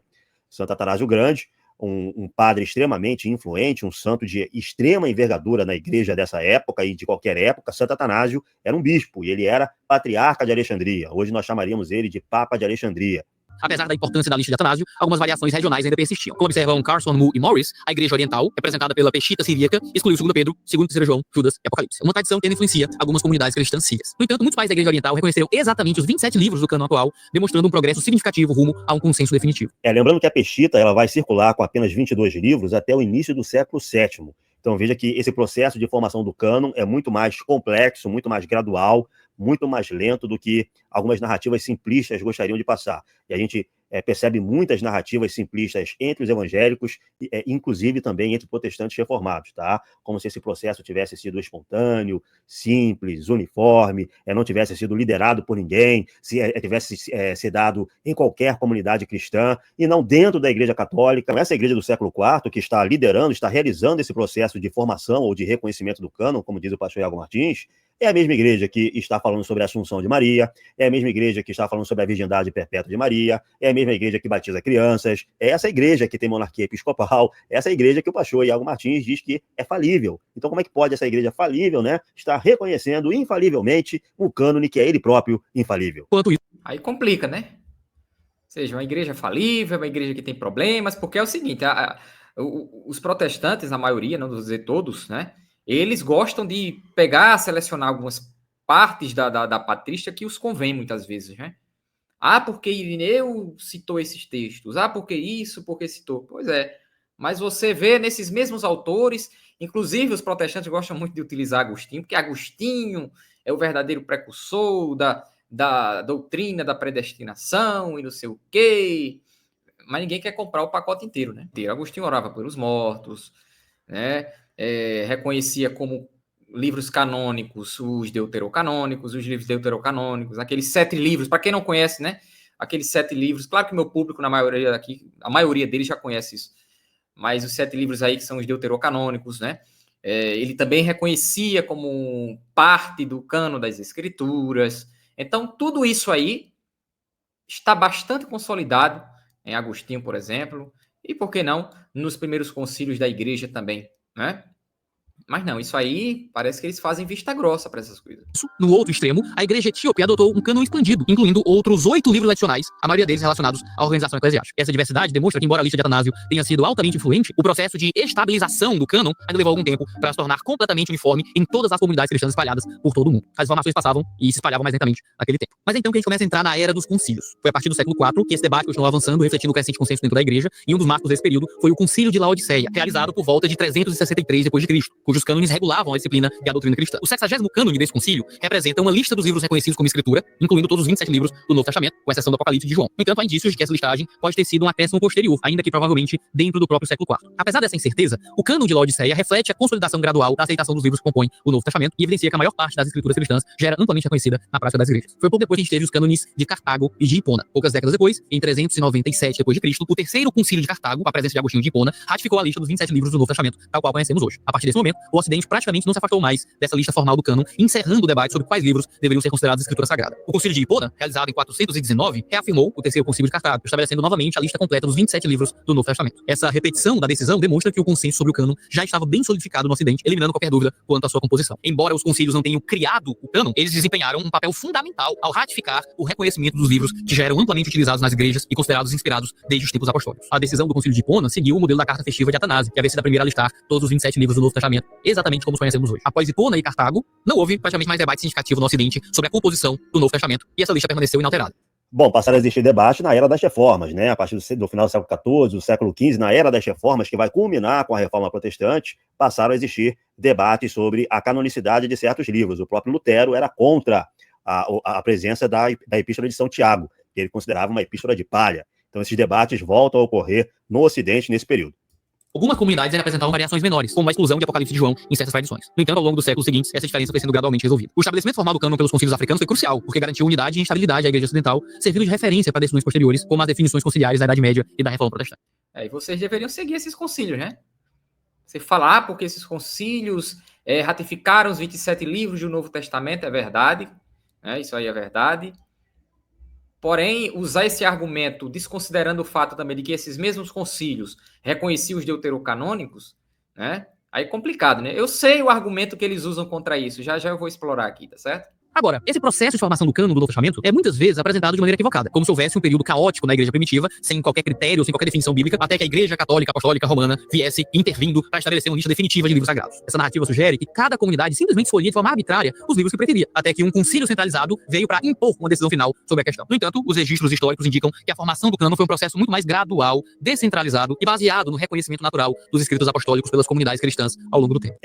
Não é reconhecimento natural. Essas comunidades têm lideranças, que são os bispos, existe um episcopado monárquico nessas comunidades, que se consideram mutuamente católicas e apostólicas, e essas comunidades estão em conversa não apenas através das bases, da experiência dos cristãos, mas através de seus bispos, que lideram essas comunidades. Exatamente, ou seja, a igreja não existe sem os seus bispos, sem as suas autoridades, né? Esse sentido de autoridade já está presente, desde a era apostólica, na verdade. Tá? E teve continuidade por meio dos sucessores dos apóstolos, né? O que as fontes patrísticas mostram para a gente de uma forma clara, tá? Então, não é que ninguém aqui está dizendo que, por exemplo, e ninguém pode dizer, por exemplo, que um cristãozinho lá olhou para o céu e viu o Espírito Santo trazer o cânon nas mãos. Olha aqui, meu filho, eu estou te revelando isso para você. Né? Porque essa ideia de que o cânon foi decidido de forma descentralizada, às vezes me passa a impressão de que o cânon foi definido por meio de indivíduos em particular, sem a autoridade da igreja, sem a autoridade dos bispos, né? Ou seja, num claro contexto de anarquia. É como se cada um ali estivesse recebendo diretamente de Deus, do céu, de um anjo, seja lá o que for, a revelação do que seria o cânon. Né? Ou seja, cada um foi lá entendendo isso, né? Deus foi revelando para cada... Não. Eu acredito que Deus revelou. Eu acredito na atuação do Espírito Santo, mas a atuação do Espírito Santo por meio da coluna e sustentáculo da verdade que é a igreja, né? Aquela que resguarda a promessa de Cristo, a promessa inabalável de que as portas do inferno não prevalecerão contra a igreja. Com isso, eu não estou dizendo que a igreja é infalível no sentido de que ela não peca. A igreja ela tem erros, né? Erros individuais. Existem os membros da igreja, né? Os membros do corpo de Cristo, eles pecam, eles falham. Mas enquanto instituição divina que resguarda a promessa de Cristo, né? De conservar a verdade, não. Nesse sentido, ela é infalível. Porque é uma garantia do próprio Cristo, né? Aqui eu estou, obviamente, lidando com cristãos, né? Então, o meu argumento aqui é para o Iago Martins, tá bom? Que nega, provavelmente, essa perspectiva. É de uma suma ingenuidade, é de uma extrema ahistoricidade a gente querer limar desse processo o papel das lideranças eclesiásticas, certo?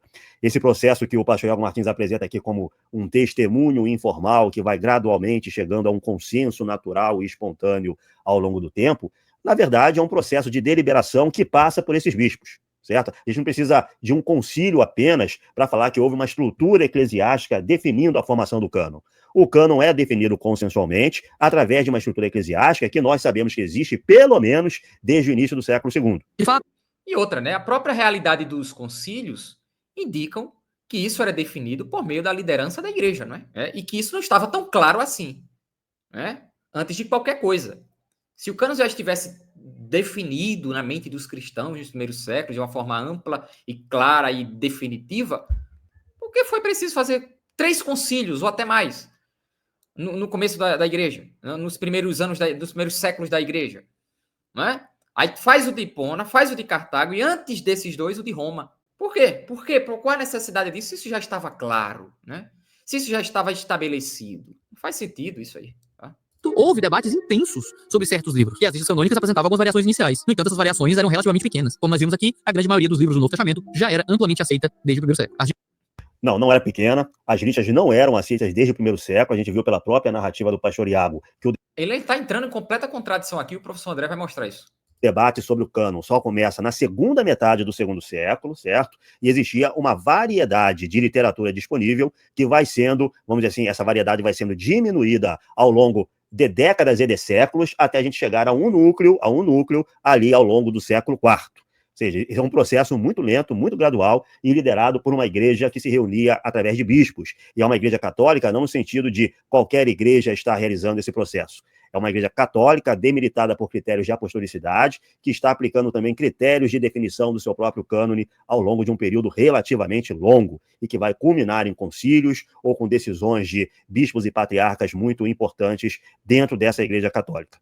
Até porque se isso estivesse tão claro, né? Se isso estivesse tão bem estabelecido, como o Iago parece dizer aqui, né? Contradizendo o que ele mesmo disse nas falas anteriores, se isso já estivesse tão claro, pastor Iago, para que fazer concílio? Não faz o menor sentido isso. Discussões se concentravam em um número reduzido de escritos disputados, enquanto os evangelhos, as cartas paulinas e outros textos essenciais eram usados como escrituras já desde o início e aceitos em toda a cristandade desde o primeiro século. O processo que levou ao consenso final não foi impulsionado por uma autoridade central impondo uma lista oficial, mas sim pelo contínuo estudo, debate e uso prático desses textos pelas igrejas. A igreja, portanto, não conferiu autoridade às escrituras. Ela apenas reconheceu a autoridade que esses textos já possuíam como palavra de Deus. Como destaca o J. Carson, Douglas Moo e William Morris, embora não houvesse nenhum poder eclesiástico como o papado medieval para impor decisões, assim mesmo, a igreja em todo o mundo veio quase universalmente a aceitar os mesmos 27 livros. A questão não foi tanto a de a igreja ter feito a seleção do cânon, mas de o cânon ter feito a seleção de si próprio. Esse reconhecimento aconteceu de maneira natural e espiritual. O cânon fez a seleção de si próprio. Meu amigo, aí complica, meu amigo. O cânon fez a seleção de si próprio. Então, Iago Martins, me mostra na Bíblia, no Novo Testamento, onde é que está o versículo, o texto, o capítulo que mostra que somente 27 livros deveriam constar em uma lista chamada Novo Testamento. Onde é que está essa informação no cânon? Se você está dizendo aí que o próprio cânon traz pra gente isso. Se o próprio cânon se autodefine. Isso não faz o menor sentido, cara. Se você for falar uma coisa dessa para o Lee McDonald aí, que o André já citou, e eu tenho a obra dele aqui, ele vai dar risada da sua cara. É por isso que eu digo que a maioria dos apologetas protestantes, você está entendendo, que estão na internet, eles não têm leitura acadêmica nenhuma sobre esse tema. A leitura que eles fazem é só leitura enviesada. É só leitura, muitas vezes, de teólogos confessionais, por exemplo. Né? Como é o caso de alguns que ele citou aí. Complica essa situação. Por exemplo, eu estou citando para você Lee McDonald. Veja, e você poderia dizer, mas você está citando autores que te convém. Não. Não, porque, primeiro, o Lee McDonald, ele é um protestante. Tá? E ele reconhece que essa sua perspectiva aí, de um cânon que se autodefine, isso é um absurdo, isso não existe na história, tá? Às vezes eu tenho a impressão de que o protestante, né, acha que as coisas elas caem direto dos céus, né? Ou seja, que o Espírito Santo, por ter inspirado os textos da Bíblia, né, os livros da Bíblia, nos revelou, desceu do céu para a gente e mostrou que era o cânon. Não foi assim. O cânon ficou conhecido para nós hoje e nós Reconhecemos a autoridade desse cânon hoje porque a igreja, coluna e sustentáculo da verdade, nos trouxe isto. Nos trouxe este cânon. Nos deu este cânon. Que a gente estabelece e explica em detalhes no nosso vídeo sobre a autoautenticação do cânon. Olha, essa ideia, e desculpa o termo que eu vou utilizar, é completamente delirante, é uma fantasia completa, é puro wishful thinking. Veja bem, a inexistência de uma estrutura como o papado, que está lá, vamos dizer assim, carimbando uma lista canônica, dizendo, ó, essa lista é a correta e as outras são erradas, esse aqui é o cânon, não implica na inexistência de estruturas eclesiásticas formadas por bispos, tá? Que estão liderando suas comunidades, estão deliberando a respeito desses escritos ao longo do tempo. Então, vamos dizer assim... Embora aqui, né, dentro de uma perspectiva católica, após a decisão conciliar, né, a igreja transmarina, ela foi consultada. No caso, a igreja de Roma.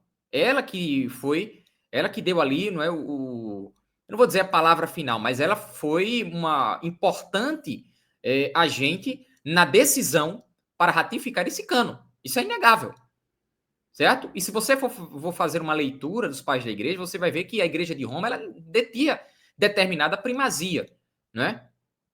Obviamente, isso vai aí entrar em choque com a perspectiva do nosso amigo, professor André, né? Porque ele é um ortodoxo. Mas, enfim, eu não vou entrar nessa discussão aqui. De todo modo, a igreja católica teve sim, católica romana, no caso, teve sim um papel fundamental na definição do cânon. Não só ela, obviamente. Mas ela, sim, ela foi consultada, pastor Iago. O Papa foi consultado. A ideia de um cânon auto-autenticado que não passa por essa estrutura eclesiástica é completamente ahistórica. Chega a ser delirante e nega a própria história contada pelo pastor Iago Martins até aqui. Ele acabou de falar de Santo Atanásio de Alexandria. Ele era o quê? Era um bispo, certo? Santo Irineu de Lyon, que está defendendo o evangelho tetramorfo lá no final do século II, era um bispo. Essas pessoas, essas comunidades são lideradas por bispos que representam, vamos dizer assim, os apóstolos para essas comunidades.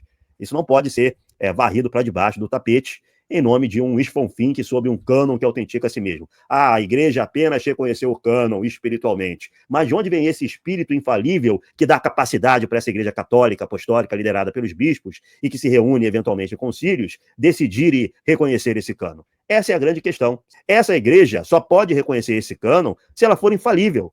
Ela só pode reconhecer esse cânon se ela for plena do Espírito Santo. Essa igreja do século III e IV reconhece esse cânon porque o Espírito Santo foi enviado para essa igreja, que tinha bispos, que tinha uma monarquia episcopal, que tinha uma estrutura eclesiástica. Então você pergunta, Iago, os concílios criaram o cânon? A resposta é que não. Há uma tendência argumentativa que muitas vezes atribui aos concílios ecumênicos, como Nicéia ou Calcedônia, a criação do cânon bíblico, mas isso não é historicamente correto. Tem um artigo muito bom chamado Christianity, Scripture and Canon, do H. Gimel, que argumenta que os concílios da igreja, como o de Laodiceia, foram concílios locais, não concílios ecumênicos, e portanto não tinham essa autoridade obrigatória que muitos fazem parecer. Ele escreve dizendo o seguinte: os primeiros concílios, como Laodiceia, Hipona e Cartago, produziram listas canônicas, mas esses eram concílios regionais e havia divergências entre eles, bem como divergências esparsas, mesmo após o término dos concílios. Por exemplo, Agostinho foi mais favorável aos livros dos apócrifos, mas também admitiu que eles não foram aceitos pelos judeus em seu cânon. Em contraste, Jerônimo era decididamente contra eles. Ou seja, os concílios da antiguidade eram locais e não tinham autoridade obrigatória sobre toda a cristandade. Mas que cânon judeu você está falando? Porque o cânon judeu ele vai ser apenas definido muito tempo depois, né? Isso já é outra coisa, obviamente, vai fugir um pouco da temática do vídeo, mas isso é outra coisa que eu vejo muitos protestantes falando, né? Diuturnamente, todo dia, todo santo dia, de que já existia um cânon fechado entre os judeus, por exemplo, na época de Jesus ou antes de Jesus. Não existe. Existia, assim, a consideração de alguns livros como livros inspirados, porém, a gente sabe hoje, né, com o avançar das pesquisas, que existiam várias perspectivas dentro do próprio judaísmo acerca do cânon.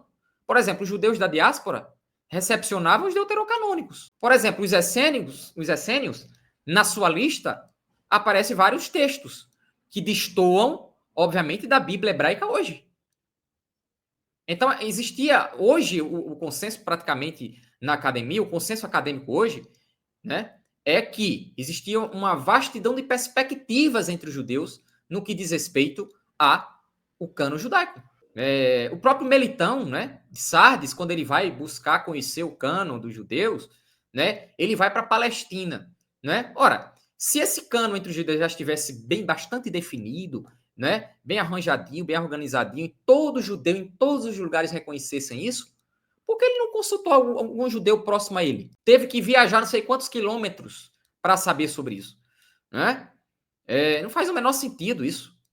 tá? Então, não há, de acordo com vários autores, o próprio Lee MacDonald fala sobre isso, Conrad Smith, no livro Surgimento da Bíblia, fala sobre isso também. Cita-se muito aquela passagem de Joséfo, dos 22 livros, que, segundo Joséfo, eram bastante recepcionados, né, entre os judeus e tudo mais. Muito provavelmente essa fala do Joséfo não passa de uma grande propaganda, né, de uma frase apologética, né, e que não se confirma na história, pelas evidências que temos hoje. De fato, durante muito tempo, se acreditou nessa ideia de um cânon fechado entre os judeus. Mas, com uma avançada das pesquisas, isso já não é recepcionado academicamente, tá? Isso não é mais recepcionado academicamente. Eu poderia citar até um texto aqui que eu marquei do próprio Lee MacDonald. Deixa eu ver se eu acho aqui rapidinho para vocês, onde ele fala sobre o Joséfo, inclusive, tá? Essa citação de Joséfo, deixa eu colocar aqui. O livro é A Origem da Bíblia, tá? Página 92. Quanto à afirmação de Joséfo de que o cânone bíblico estava bem estabelecido, de que qualquer judeu o conheceria e até morreria por ele, não se pode imaginar por que Melitão teria feito uma longa viagem à Palestina, especialmente para conhecer o conteúdo do cânon bíblico, quando simplesmente poderia ter atravessado uma rua na sua cidade e perguntado ao judeu local, né? Isso ele fala na página 92. Ele segue dizendo o seguinte: não há evidências de que judeus que viviam na diáspora seguissem a mesma coleção de textos sagrados adotados pelos judeus rabínicos no século II e seguintes. Em data já adiantada, no século VIII d.C., a Genisa em Sinagoga do Cairo conservava cópias de Tobias e do Eclesiástico em hebraico e aramaico. Ou seja, foi encontrado em sinagogas livros deuterocanônicos, no meio dos livros que hoje você considera como escritos do Velho Testamento, né, como canônicos, né, sagrados, inspirados. No meio desses livros foram encontrados livros deuterocanônicos também. Né? Então, esse fato sugere que o cânone bíblico dos judeus rabínicos na terra de Israel e a leste e na Babilônia não encontrou aceitação imediata entre os judeus da diáspora, especialmente os que continuaram a usar a tradução grega da literatura sagrada judaica, que incluía inúmeros chamados livros apócrifos. Página 92, no livro A Origem da Bíblia, de Lee MacDonald, um protestante, viu? Só que tem uma diferença, ele é um acadêmico sério, tá? Eu poderia citar vários outros trechos aqui que estão no livro, tá? Mas eu vou fazer vídeos futuramente explorando melhor os argumentos de Lee MacDonald, tá bom? Inclusive essa ideia de 22 livros citada por José, que alguns pais da igreja também citam, tá? 4 de Esdras, no capítulo 14, fala, por exemplo, de 24 livros, mostrando que existe uma outra tradição. Não existe só a tradição dos 22 livros, por exemplo. Embora alguns digam que esses 24 é uma referência aos mesmos 22. Mas é engraçado que na mesma citação de 4 de Esdras, capítulo 14, lá ele fala de mais 70 livros inspirados, tá? Deixa eu ver se eu acho aqui a citação, inclusive. Sim, 4 de Esdras, por exemplo, nos traz uma nova tradição, uma outra tradição sobre cânon, no contexto dos judeus. Eu estou falando de 4 de Esdras. Veja que 4 de Esdras, capítulo 14, eu não vou ler tudo, tá? O Lee MacDonald traz na sua obra essa citação na página 78 e 79. Só que eu vou ler só apenas o último capítulo, que é o que nos interessa. Ele diz o seguinte: assim, durante os 40 dias, 94 livros foram escritos. E quando os 40 dias terminaram, o Altíssimo dirigiu-se a mim, dizendo: divulga os 24 livros que escreveste por primeiro, e deixa que os dignos e os indignos o leiam, mas reserva os 70 escritos por último, para entregá-los aos sábios entre o povo, pois neles, nos 70 livros, está a fonte do entendimento, o manancial da sabedoria e o rio do conhecimento. Vê o que o Lee MacDonald comenta sobre essa citação primária. Vê o que ele diz. Esse texto mostra que, no fim do século, né, 1 da Era Comum, 24 livros da Bíblia hebraica, de identidade indefinida, eram reconhecidos como sagrados. Aí complica, né? Tradição de 24 livros, mas José não disse que só existia de 22 livros, né? E não só eram esses livros, né? O cara coloca mais 70 aqui. Como é que a gente faz? É complicado falar de uma única perspectiva em relação ao cânon no contexto judaico, porque não há uma única perspectiva, tá? Provavelmente o José citou ali de uma forma apologética, tá? Não estou dizendo que a passagem é interpolada, eu estou questionando a afirmação em si de José. Não, acho que tá bom aqui, tá bom? Vamos continuar, porque o vídeo vai ficar muito longo. Assim, a formação do cânon foi um processo comunitário e descentralizado, no qual as igrejas em diferentes regiões do Império Romano compartilhavam suas experiências e conhecimentos sobre os escritos apostólicos, chegando a uma unanimidade de maneira progressiva. Esses concílios não tinham autoridade sobre todas as comunidades cristãs, tendo em vista que eram concílios locais. Então não há, nesses concílios, a definição de um cânon como algo de cima para baixo, como algo top-down sobre a comunidade. Pelo contrário, era parte do processo down-up, da comunidade levando uma informação para cima. Isso é uma bobagem, como eu falei agora há pouco sobre o papel dos bispos, mas aqui existe também uma incompreensão sobre a ideia do concílio local. Veja, o concílio, ele... É fundamental que vocês prestem atenção nisso aí, né?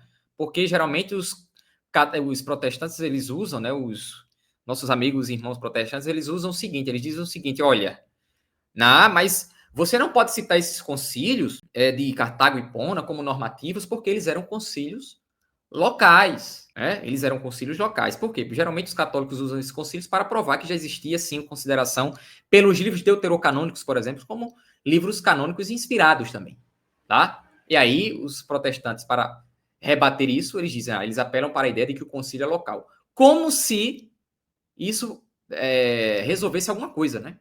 Como se em casos onde esses concílios fossem tidos como ecumênicos, os protestantes fossem reconhecê-los, né? Continuariam negando, como ele faz com os outros. É um argumento muito conveniente, velho, com todo respeito, tá?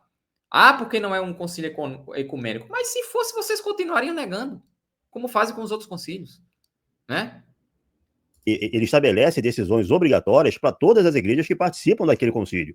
E esses concílios do norte da África, ali no final do século IV, iniciozinho do século V, tiveram a participação de pelo menos 2 patriarcados muito importantes, 2 dioceses muito importantes dentro da igreja antiga, né? Que é Roma e Alexandria. Esses 2 patriarcados participaram desse processo de decisão desses concílios. Das 3 grandes dioceses da igreja do século IV, 2 participaram desses concílios regionais. Tipo assim, não dá para negar a influência e o peso que essas decisões tiveram em toda a cristandade a partir da realização desses sínodos. O próprio Deus, por meio da sua palavra, impôs sua autoridade à igreja. Igreja essa que apenas reconheceu a inspiração dos livros que já eram considerados escritura. A origem dessa decisão foi o próprio Deus se impondo com a sua voz. Glenn Baker, William... Mas ele se impôs como? Me diga como é que ele se impôs, tá? Ele se impôs como, Iago Martins? Por meio da igreja, meu caro. Por meio das autoridades da igreja, que você desconsidera completamente, né? Lane e J. Ramsay Michaels, a aceitação dos 27 livros do Novo Testamento não foi resultado de imposição eclesiástica, mas de um consenso espontâneo entre as igrejas espalhadas pelo Império. Falso, né? Os concílios, eles reuniam as autoridades da igreja, tá? Eles reuniam as autoridades da igreja. E até mesmo esses autores que você citou, como o Irineu, ele era um bispo também, né? O próprio André falou sobre isso aí, tá? O fato de que a igreja como um todo veio substancialmente a reconhecer os mesmos 27 livros como canônicos é notável quando se lembra que o resultado não foi imposto. Tudo que as diversas igrejas espalhadas pelo Império podiam fazer era dar testemunho de suas próprias experiências com os documentos e partilharem todo e qualquer conhecimento que pudessem ter sobre a origem e o caráter desses documentos. Quando se leva em conta a diversidade de contextos culturais e de orientações quanto aos aspectos essenciais da fé cristã dentro das igrejas, o fato delas terem concordado quanto a quais livros pertenciam ao Novo Testamento serve para indicar que essa decisão final não teve origem no nível humano apenas. As igrejas espalhadas pelo Império simplesmente testemunharam suas experiências com esses documentos, percebendo que neles havia algo que os distinguia de outros escritos. Ninguém nega isso, tá? Ninguém nega isso, mas, como já estamos dizendo, a análise que foi feita dentro da igreja. Foi a igreja que decidiu isso, definiu isso, tá? Embora a inspiração não dependa da igreja, né? A forma de delimitar, tá entendendo? De identificar o que é livro inspirado e o que não é, foi a igreja, foi por meio da igreja, né? Que resguarda a promessa infalível de Cristo. Um concílio teve um papel mais formal na definição do cânon para a Igreja Católica Romana foi unicamente o Concílio de Trento, em 1546, e não os chamados concílios ecumênicos, né, da Antiguidade. Michael Kruger, no seu famoso Canon Revisited, mostra com clareza que se o fechamento do cânon se refere a um ato formal e oficial da Igreja do Novo Testamento, então somos pressionados a encontrar tal ato antes do Concílio de Trento no século XVI. Isso não corresponde totalmente a qualquer realidade histórica. Ou seja, nenhum concílio da Antiguidade exerceu autoridade universal sobre toda a Igreja para definir um cânon de maneira formal. O único concílio que declarou oficialmente uma lista definitiva de livros inspirados de forma impositiva foi Trento, e mesmo esse evento se deu apenas em resposta à Reforma Protestante. Bom, existem erros importantes do pastor Iago Martins nesse trecho e também do Michael Kruger, que ele está citando como referência. Eles estão dizendo que nenhum concílio ecumênico ele legitimou uma lista canônica para o Novo Testamento. Não é verdade. Para nós, cristãos ortodoxos, o 6º concílio ecumênico ele dá o seu aval a todas as decisões desses sínodos africanos do final do século IV e do início do século V. Aí complicou, né, Iago? Aí complicou. Então, os cânones decididos nesses sínodos locais, do final do século IV e início do século V, eles são legitimados pelo Concílio de Trúdio, que faz parte do Sexto Concílio Ecumênico para nós ortodoxos. Aí existe uma divergência entre cristãos ortodoxos e católicos romanos. A maior parte dos católicos romanos não vai admitir que eles tenham considerado, que eles tenham admitido o Concílio de Trúdio como parte do Sexto Concílio Ecumênico. Alguns vão dizer que sim, alguns vão dizer que reconheceram alguns cânones e não outros, mas a maior parte vai dizer, não, o Concílio de Trúdio nós não reconhecemos legitimamente como parte do Sexto Concílio Ecumênico. Mas para nós cristãos ortodoxos, faz parte do Sexto Concílio Ecumênico. Então, para nós, já está definido por um Concílio Ecumênico desde o século VII. Agora, como eu expliquei anteriormente, as decisões desses sínodos locais ou regionais, elas são obrigatórias para todas as igrejas que participam deles. E a Igreja de Roma participou desses sínodos do norte da África no final do século IV e do início do século V. Então, desde essa época, a Igreja de Roma tem, por decisão conciliar, um cânone estabelecido. E esse cânone vale para a Igreja de Roma e para as regiões que estão sob jurisdição da Igreja de Roma, que para nós ortodoxos representam o Ocidente. Para nós ortodoxos, o Ocidente está sob jurisdição da sede Roma. Então, tipo assim, o pastor Iago Martins, ele está demonstrando assim, um certo desconhecimento da história da Igreja. Agora, existe um outro aspecto, que eu vou tratar de uma perspectiva ortodoxa, que é o porquê, a razão de se convocar um concílio ecumênico. Veja bem, para a Igreja Ortodoxa, a gente não precisa de um concílio ecumênico para definir a fé da Igreja. A fé da Igreja é uma questão de tradição, ela está lá. A gente só precisa convocar um concílio ecumênico para falar de questões de fé, caso exista, vamos dizer assim, um problema, uma heresia graçando em meio à cristandade e que estabelece um perigo para a fé cristã. Então, um concílio ecumênico, com o sino do pano ortodoxo, ele só é convocado para estabelecer um dogma, por exemplo, nesse contexto que existe uma heresia contestando uma tradição importante da igreja. Eu vou dar aqui um exemplo.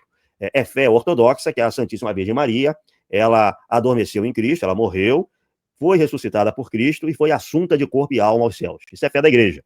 Mas nós não temos um dogma sobre isso. Por que nós não temos um dogma sobre a dormição e a assunção da Virgem Maria? Porque não precisa. Isso nunca foi contestado na Igreja Ortodoxa. Isso é fé da igreja e nunca existiu uma heresia contestando essa fé da igreja. Logo, você não precisa tratar disso em um concílio ecumênico. Você não precisa de um dogma para falar de algo que ninguém contesta. Então, quando o pastor Iago Martins fala, só em Trento é que a Igreja Católica Romana estabeleceu dogmaticamente a lista canônica do Novo Testamento. Bom, para nós ortodoxos é óbvio, existiu uma heresia colocando em risco esse princípio de fé, e a Igreja Católica Romana, né, que tipo assim, já não fazia parte da comunhão ortodoxa, segundo o nosso olhar, mas a Igreja Católica Romana, sentindo essa heresia, convocou um concílio e definiu a questão de maneira dogmática. Exatamente. Né? O que não quer dizer que os livros que estão ali já não eram recebidos anteriormente. Ela precisava fazer isso para fazer frente àquilo que ela considerava um ensinamento herético que colocava em risco a fé cristã. Sempre foi assim, tá? Os concílios ecumênicos, eles sempre foram convocados na igreja com esse objetivo. Agora você tem que justificar aí porque Lutero chamava, por exemplo, a epístola de Tiago como epístola de palha. Se teve alguém que questionou a unanimidade, que você mesmo reconhece como unanimidade, pastor Iago, né? Se teve alguém que questionou essa unanimidade acerca dos 27 livros do Novo Testamento, esse alguém foi Lutero, porque ele chama a epístola de palha a epístola de Tiago, que nós consideramos, sejam católicos, hoje protestantes, ortodoxos, como uma epístola inspirada. O primeiro, certo? Claro que eu, como cristão ortodoxo, eu não considero Trento como um concílio ecumênico, mas a lógica implicada em Trento é uma lógica tradicional, apostólica, uma lógica que que regeu a igreja nos concílios ecumênicos do primeiro milênio e a igreja nos sínodos pan-ortodoxos do segundo milênio. Exatamente, quando a igreja se deparava com dificuldades, né, com conflitos, com cismas, heresias e tudo mais, né, e determinados ensinamentos que atacavam determinadas crenças da igreja, a igreja se reunia por meio de concílios. Foi a mesma coisa com o concílio de Trento. Não houve nada de novo ali, tá? Nada de novo. Uma lógica correta. Existe um perigo à fé, uma heresia graçando, que está ameaçando uma ruptura na igreja, romper a fé cristã. Você convoca o concílio ecumênico para lidar com essa heresia e, caso necessário, estabelecer um dogma de fé. Ah, mas e se não existe uma heresia contestando determinado ponto da fé? Bom, se não existe uma heresia contestando determinado ponto da fé, então você não precisa de um concílio ecumênico para definir um dogma. A fé está lá, a fé está lá consensualmente, tradicionalmente, sendo vivenciada pelos cristãos sem qualquer perigo de heresia. O Concílio de Trento, portanto, não criou o cânon, mas tentou reafirmar formalmente uma lista que já havia sido aceita há mais de 1000 anos para tentar adicionar no caso do deuterocanônico. São Jerônimo fez uma distinção entre livros canônicos e livros... Adicionar os deuterocanônicos, né?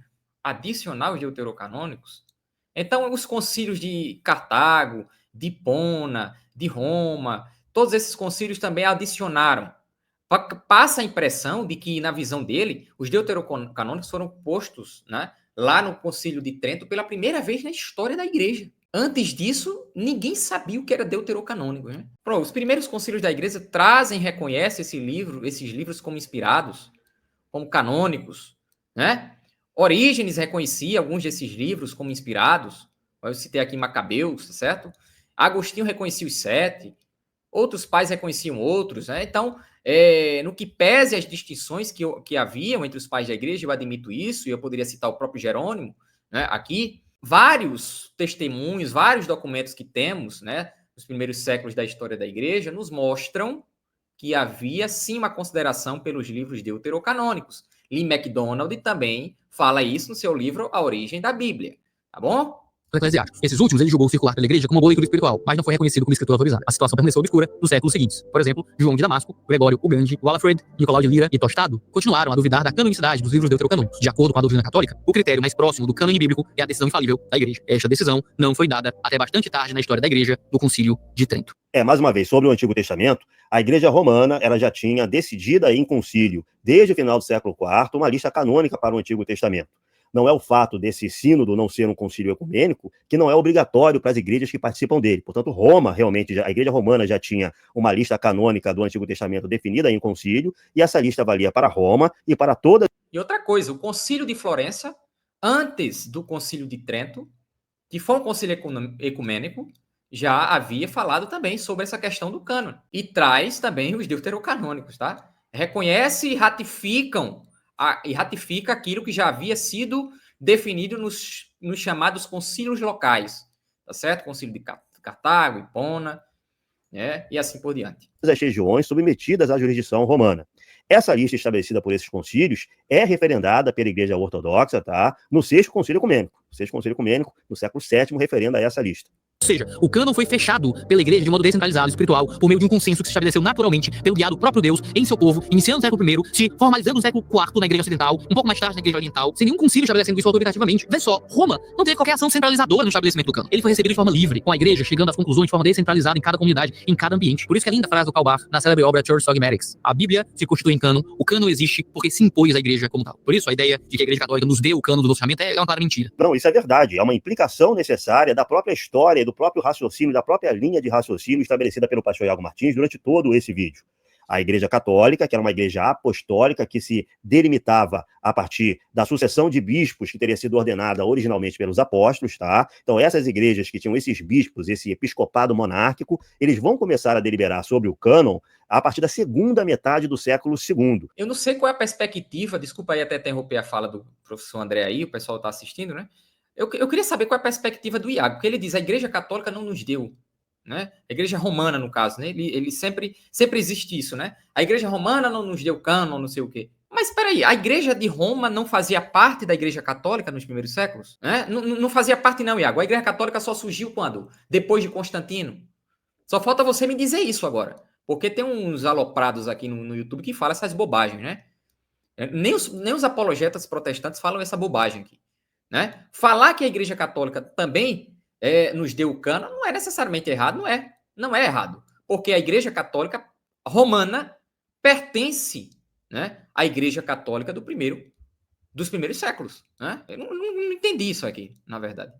E essa própria igreja, segundo admitiu o pastor Iago Martins no vídeo, é que vai estabelecer os critérios para definir ou reconhecer esse cânon. E sobre esses critérios, eu vou citar aqui o Lee Martin MacDonald, a influência ortodoxa, preparando o caminho.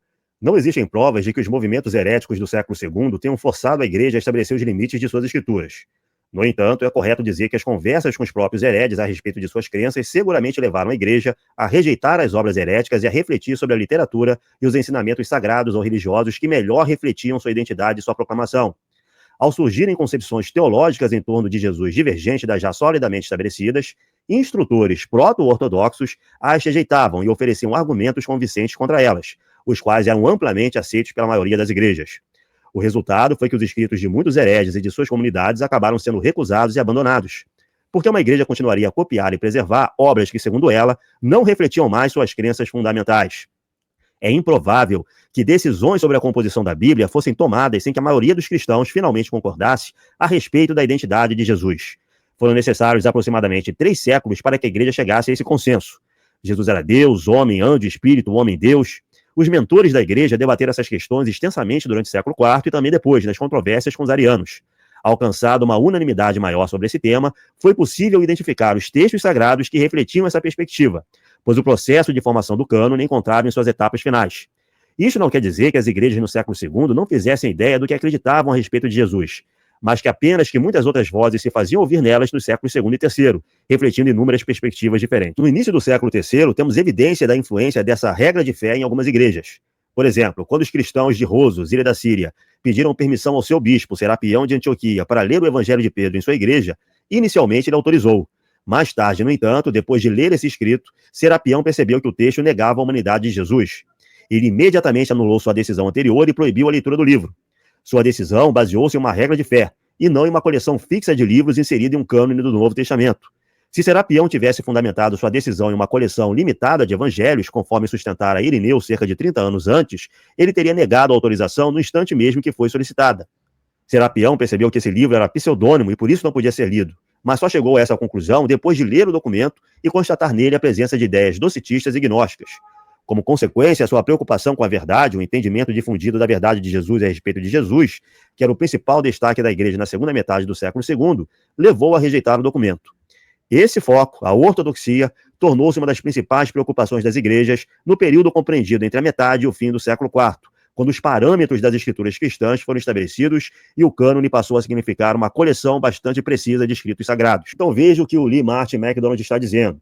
O cânone era estabelecido a partir da liderança de bispos, de uma estrutura eclesiástica, que definem aquilo que suas comunidades podem ou não ler. Esse é o primeiro ponto. Em segundo lugar, esse cânone é estabelecido segundo uma regra de fé, uma tradição apostólica, uma proto-ortodoxia que já existia nessas igrejas. É a fé, é a regra de fé, é a tradição apostólica, é o depósito de fé que define o critério para estabelecer as escrituras. E esse é um processo que está ocorrendo dentro da igreja católica que se considera apostólica, a igreja indivisa do primeiro milênio. Tá? Então, sim, os protestantes devem o seu cânon à igreja católica, entendido como essa igreja apostólica do primeiro milênio. Os padres apologetas de internet ficam Da qual a igreja de Roma faz parte.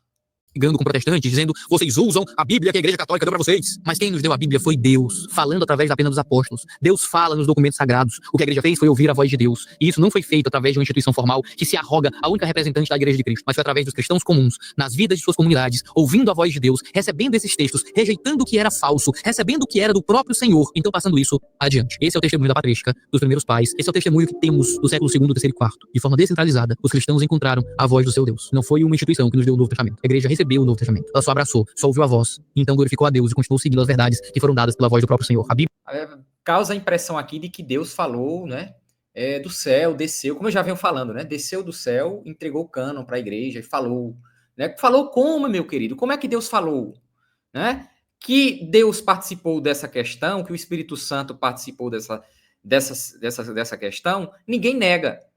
O Espírito Santo age, o Espírito Santo agiu na igreja, mas é na igreja, coluna e sustentáculo da verdade. Deus não desceu do céu com um cano na mão, tá? Ou ele não assoprou no ouvido de uma pessoa aqui, de outra ali, né? Não foi assim, foi por meio da igreja. Então, sim, a igreja representada pelas suas autoridades, pelos bispos, sucessores dos apóstolos, tá? Sucessores dos apóstolos. Porque se você quebra, por exemplo, você tira de cena essa questão da sucessão apostólica, como é que eu vou saber que igreja é autorizada a definir cano ou não? A igreja é autorizada, como o próprio André falou aí, e o próprio Lee MacDonald dá testemunho disso, tá? Porque isso era uma crença comum entre os pais da igreja, o que identificava a igreja autêntica, e sendo autêntica, alguém com autoridade para definir o cano, era justamente ser ela receptáculo, né, de bispos que derivavam a sua autoridade direta dos apóstolos. Sucessão apostólica. se impõe a nós como cânon. A Escritura, por si só, se define como cânon. Porque tudo que nós fazemos é ouvir a voz de Deus. Tudo que nós fazemos é ouvir o que Deus falou em sua palavra. E como igreja, o recebemos como voz do próprio Deus.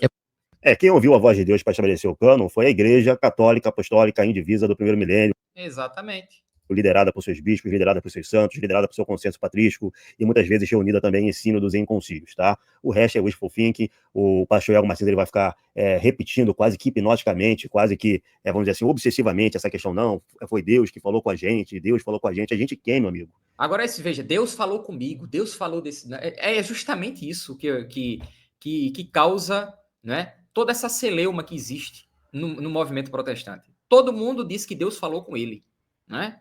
Porque o Espírito Santo vai te ajudar particularmente, individualmente, a você a interpretar a Escritura. Aí um interpreta de um jeito, aí um diz que tem vida eterna, tem um inferno, outro nega o inferno, né? Outro diz, por exemplo, outro defende a doutrina do sono da alma, outro diz que a alma é eterna. Outro diz que o batismo infantil está errado, outro diz que só deve se batizar, né, quando a pessoa está na sua fase adulta, né? Outros dizem que o batismo tem que ser infantil. É uma confusão tão grande no meio do movimento protestante, fruto justamente dessas concepções individualistas, né? De afirmar, Deus revelou, Deus me falou, né? Eu posso interpretar por mim mesmo. Essas verdades, Deus revela particularmente a mim sem precisar de ninguém. Resultado, uma inúmera confusão, você não sabe para onde ir, né? Um diz uma coisa, outro diz outra. É isso, esse é o resultado prático desse tipo de pensamento, que não se sustenta historicamente, inclusive, como já demonstramos aqui. Deus falou com a gente quem, né? Deus falou com a Igreja Católica e Apostólica, certo? É o Espírito Santo que está atuando dentro dessa Igreja Católica e Apostólica, através de seus representantes, de suas comunidades, de seus bispos, de suas deliberações, de seus santos, de seus consensos e de seus concílios, que está debatendo, elaborando e reconhecendo esse campo. A igreja que faz isso é a Igreja Católica, sim, ela faz de acordo com certos parâmetros, esses parâmetros são definidos por ela através de uma regra de fé, de uma tradição apostólica, esses parâmetros são definidos por ela através de uma proto-ortodoxia. E esse é todo o problema de protestantes reformados que querem simplificar essa questão do cânon e querem defender uma igreja sólida escriturista na antiguidade, querem defender que a igreja primitiva já nasceu atrelada e amarrada à Bíblia e já lendo a Bíblia e fazendo da Bíblia a sua regra de fé e prática. Isso é mentira. Não existe qualquer consistência histórica nesse tipo de narrativa, nesse tipo de conclusão. Eu vou parar por aqui, pessoal. Eu acho que 2 horas de vídeo, eu peço até desculpa, tá? A vocês aí. Perdoe os erros aqui.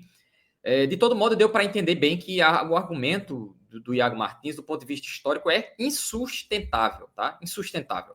Não só o argumento dele, mas de vários apologetas protestantes que temos aqui no YouTube. Insustentável, tá bom? E não digo isso para ofender ninguém, todo mundo é livre, né, para pensar como for, respeito todas as pessoas, não ataquei ninguém aqui, muito menos o Iago Martins, até porque eu gosto muito do trabalho dele, tá? Ele é uma pessoa que eu vejo que defende a sua perspectiva de uma forma honesta e sincera, tá? Diferente de muitos, né? Então é uma pessoa muito honesta, pelo menos, até que me prove o contrário, eu acredito que ele é uma pessoa muito sincera naquilo que ele acredita, tá bom? Então, mais do ponto de vista histórico, eu acho que ele está completamente equivocado. Eu trouxe aqui referências, autores, inclusive os autores que eu trouxe aqui não são palpiteiros, tá? Inclusive eu trouxe autores protestantes, não foi católico não, tá? Porque alguém pode dizer, você trouxe historiador católico, historiador crítico do protestantismo. Não é verdade isso aí, tá? Pesquise os autores que eu falei, William MacDonald, Conrad Smith, tá? Então tem uma vasta literatura acadêmica, tá certo aí, que mostra muito do que foi falado aqui, beleza? Então vou indo, fiquem com Deus, Deus abençoe a todos vocês e até o próximo vídeo.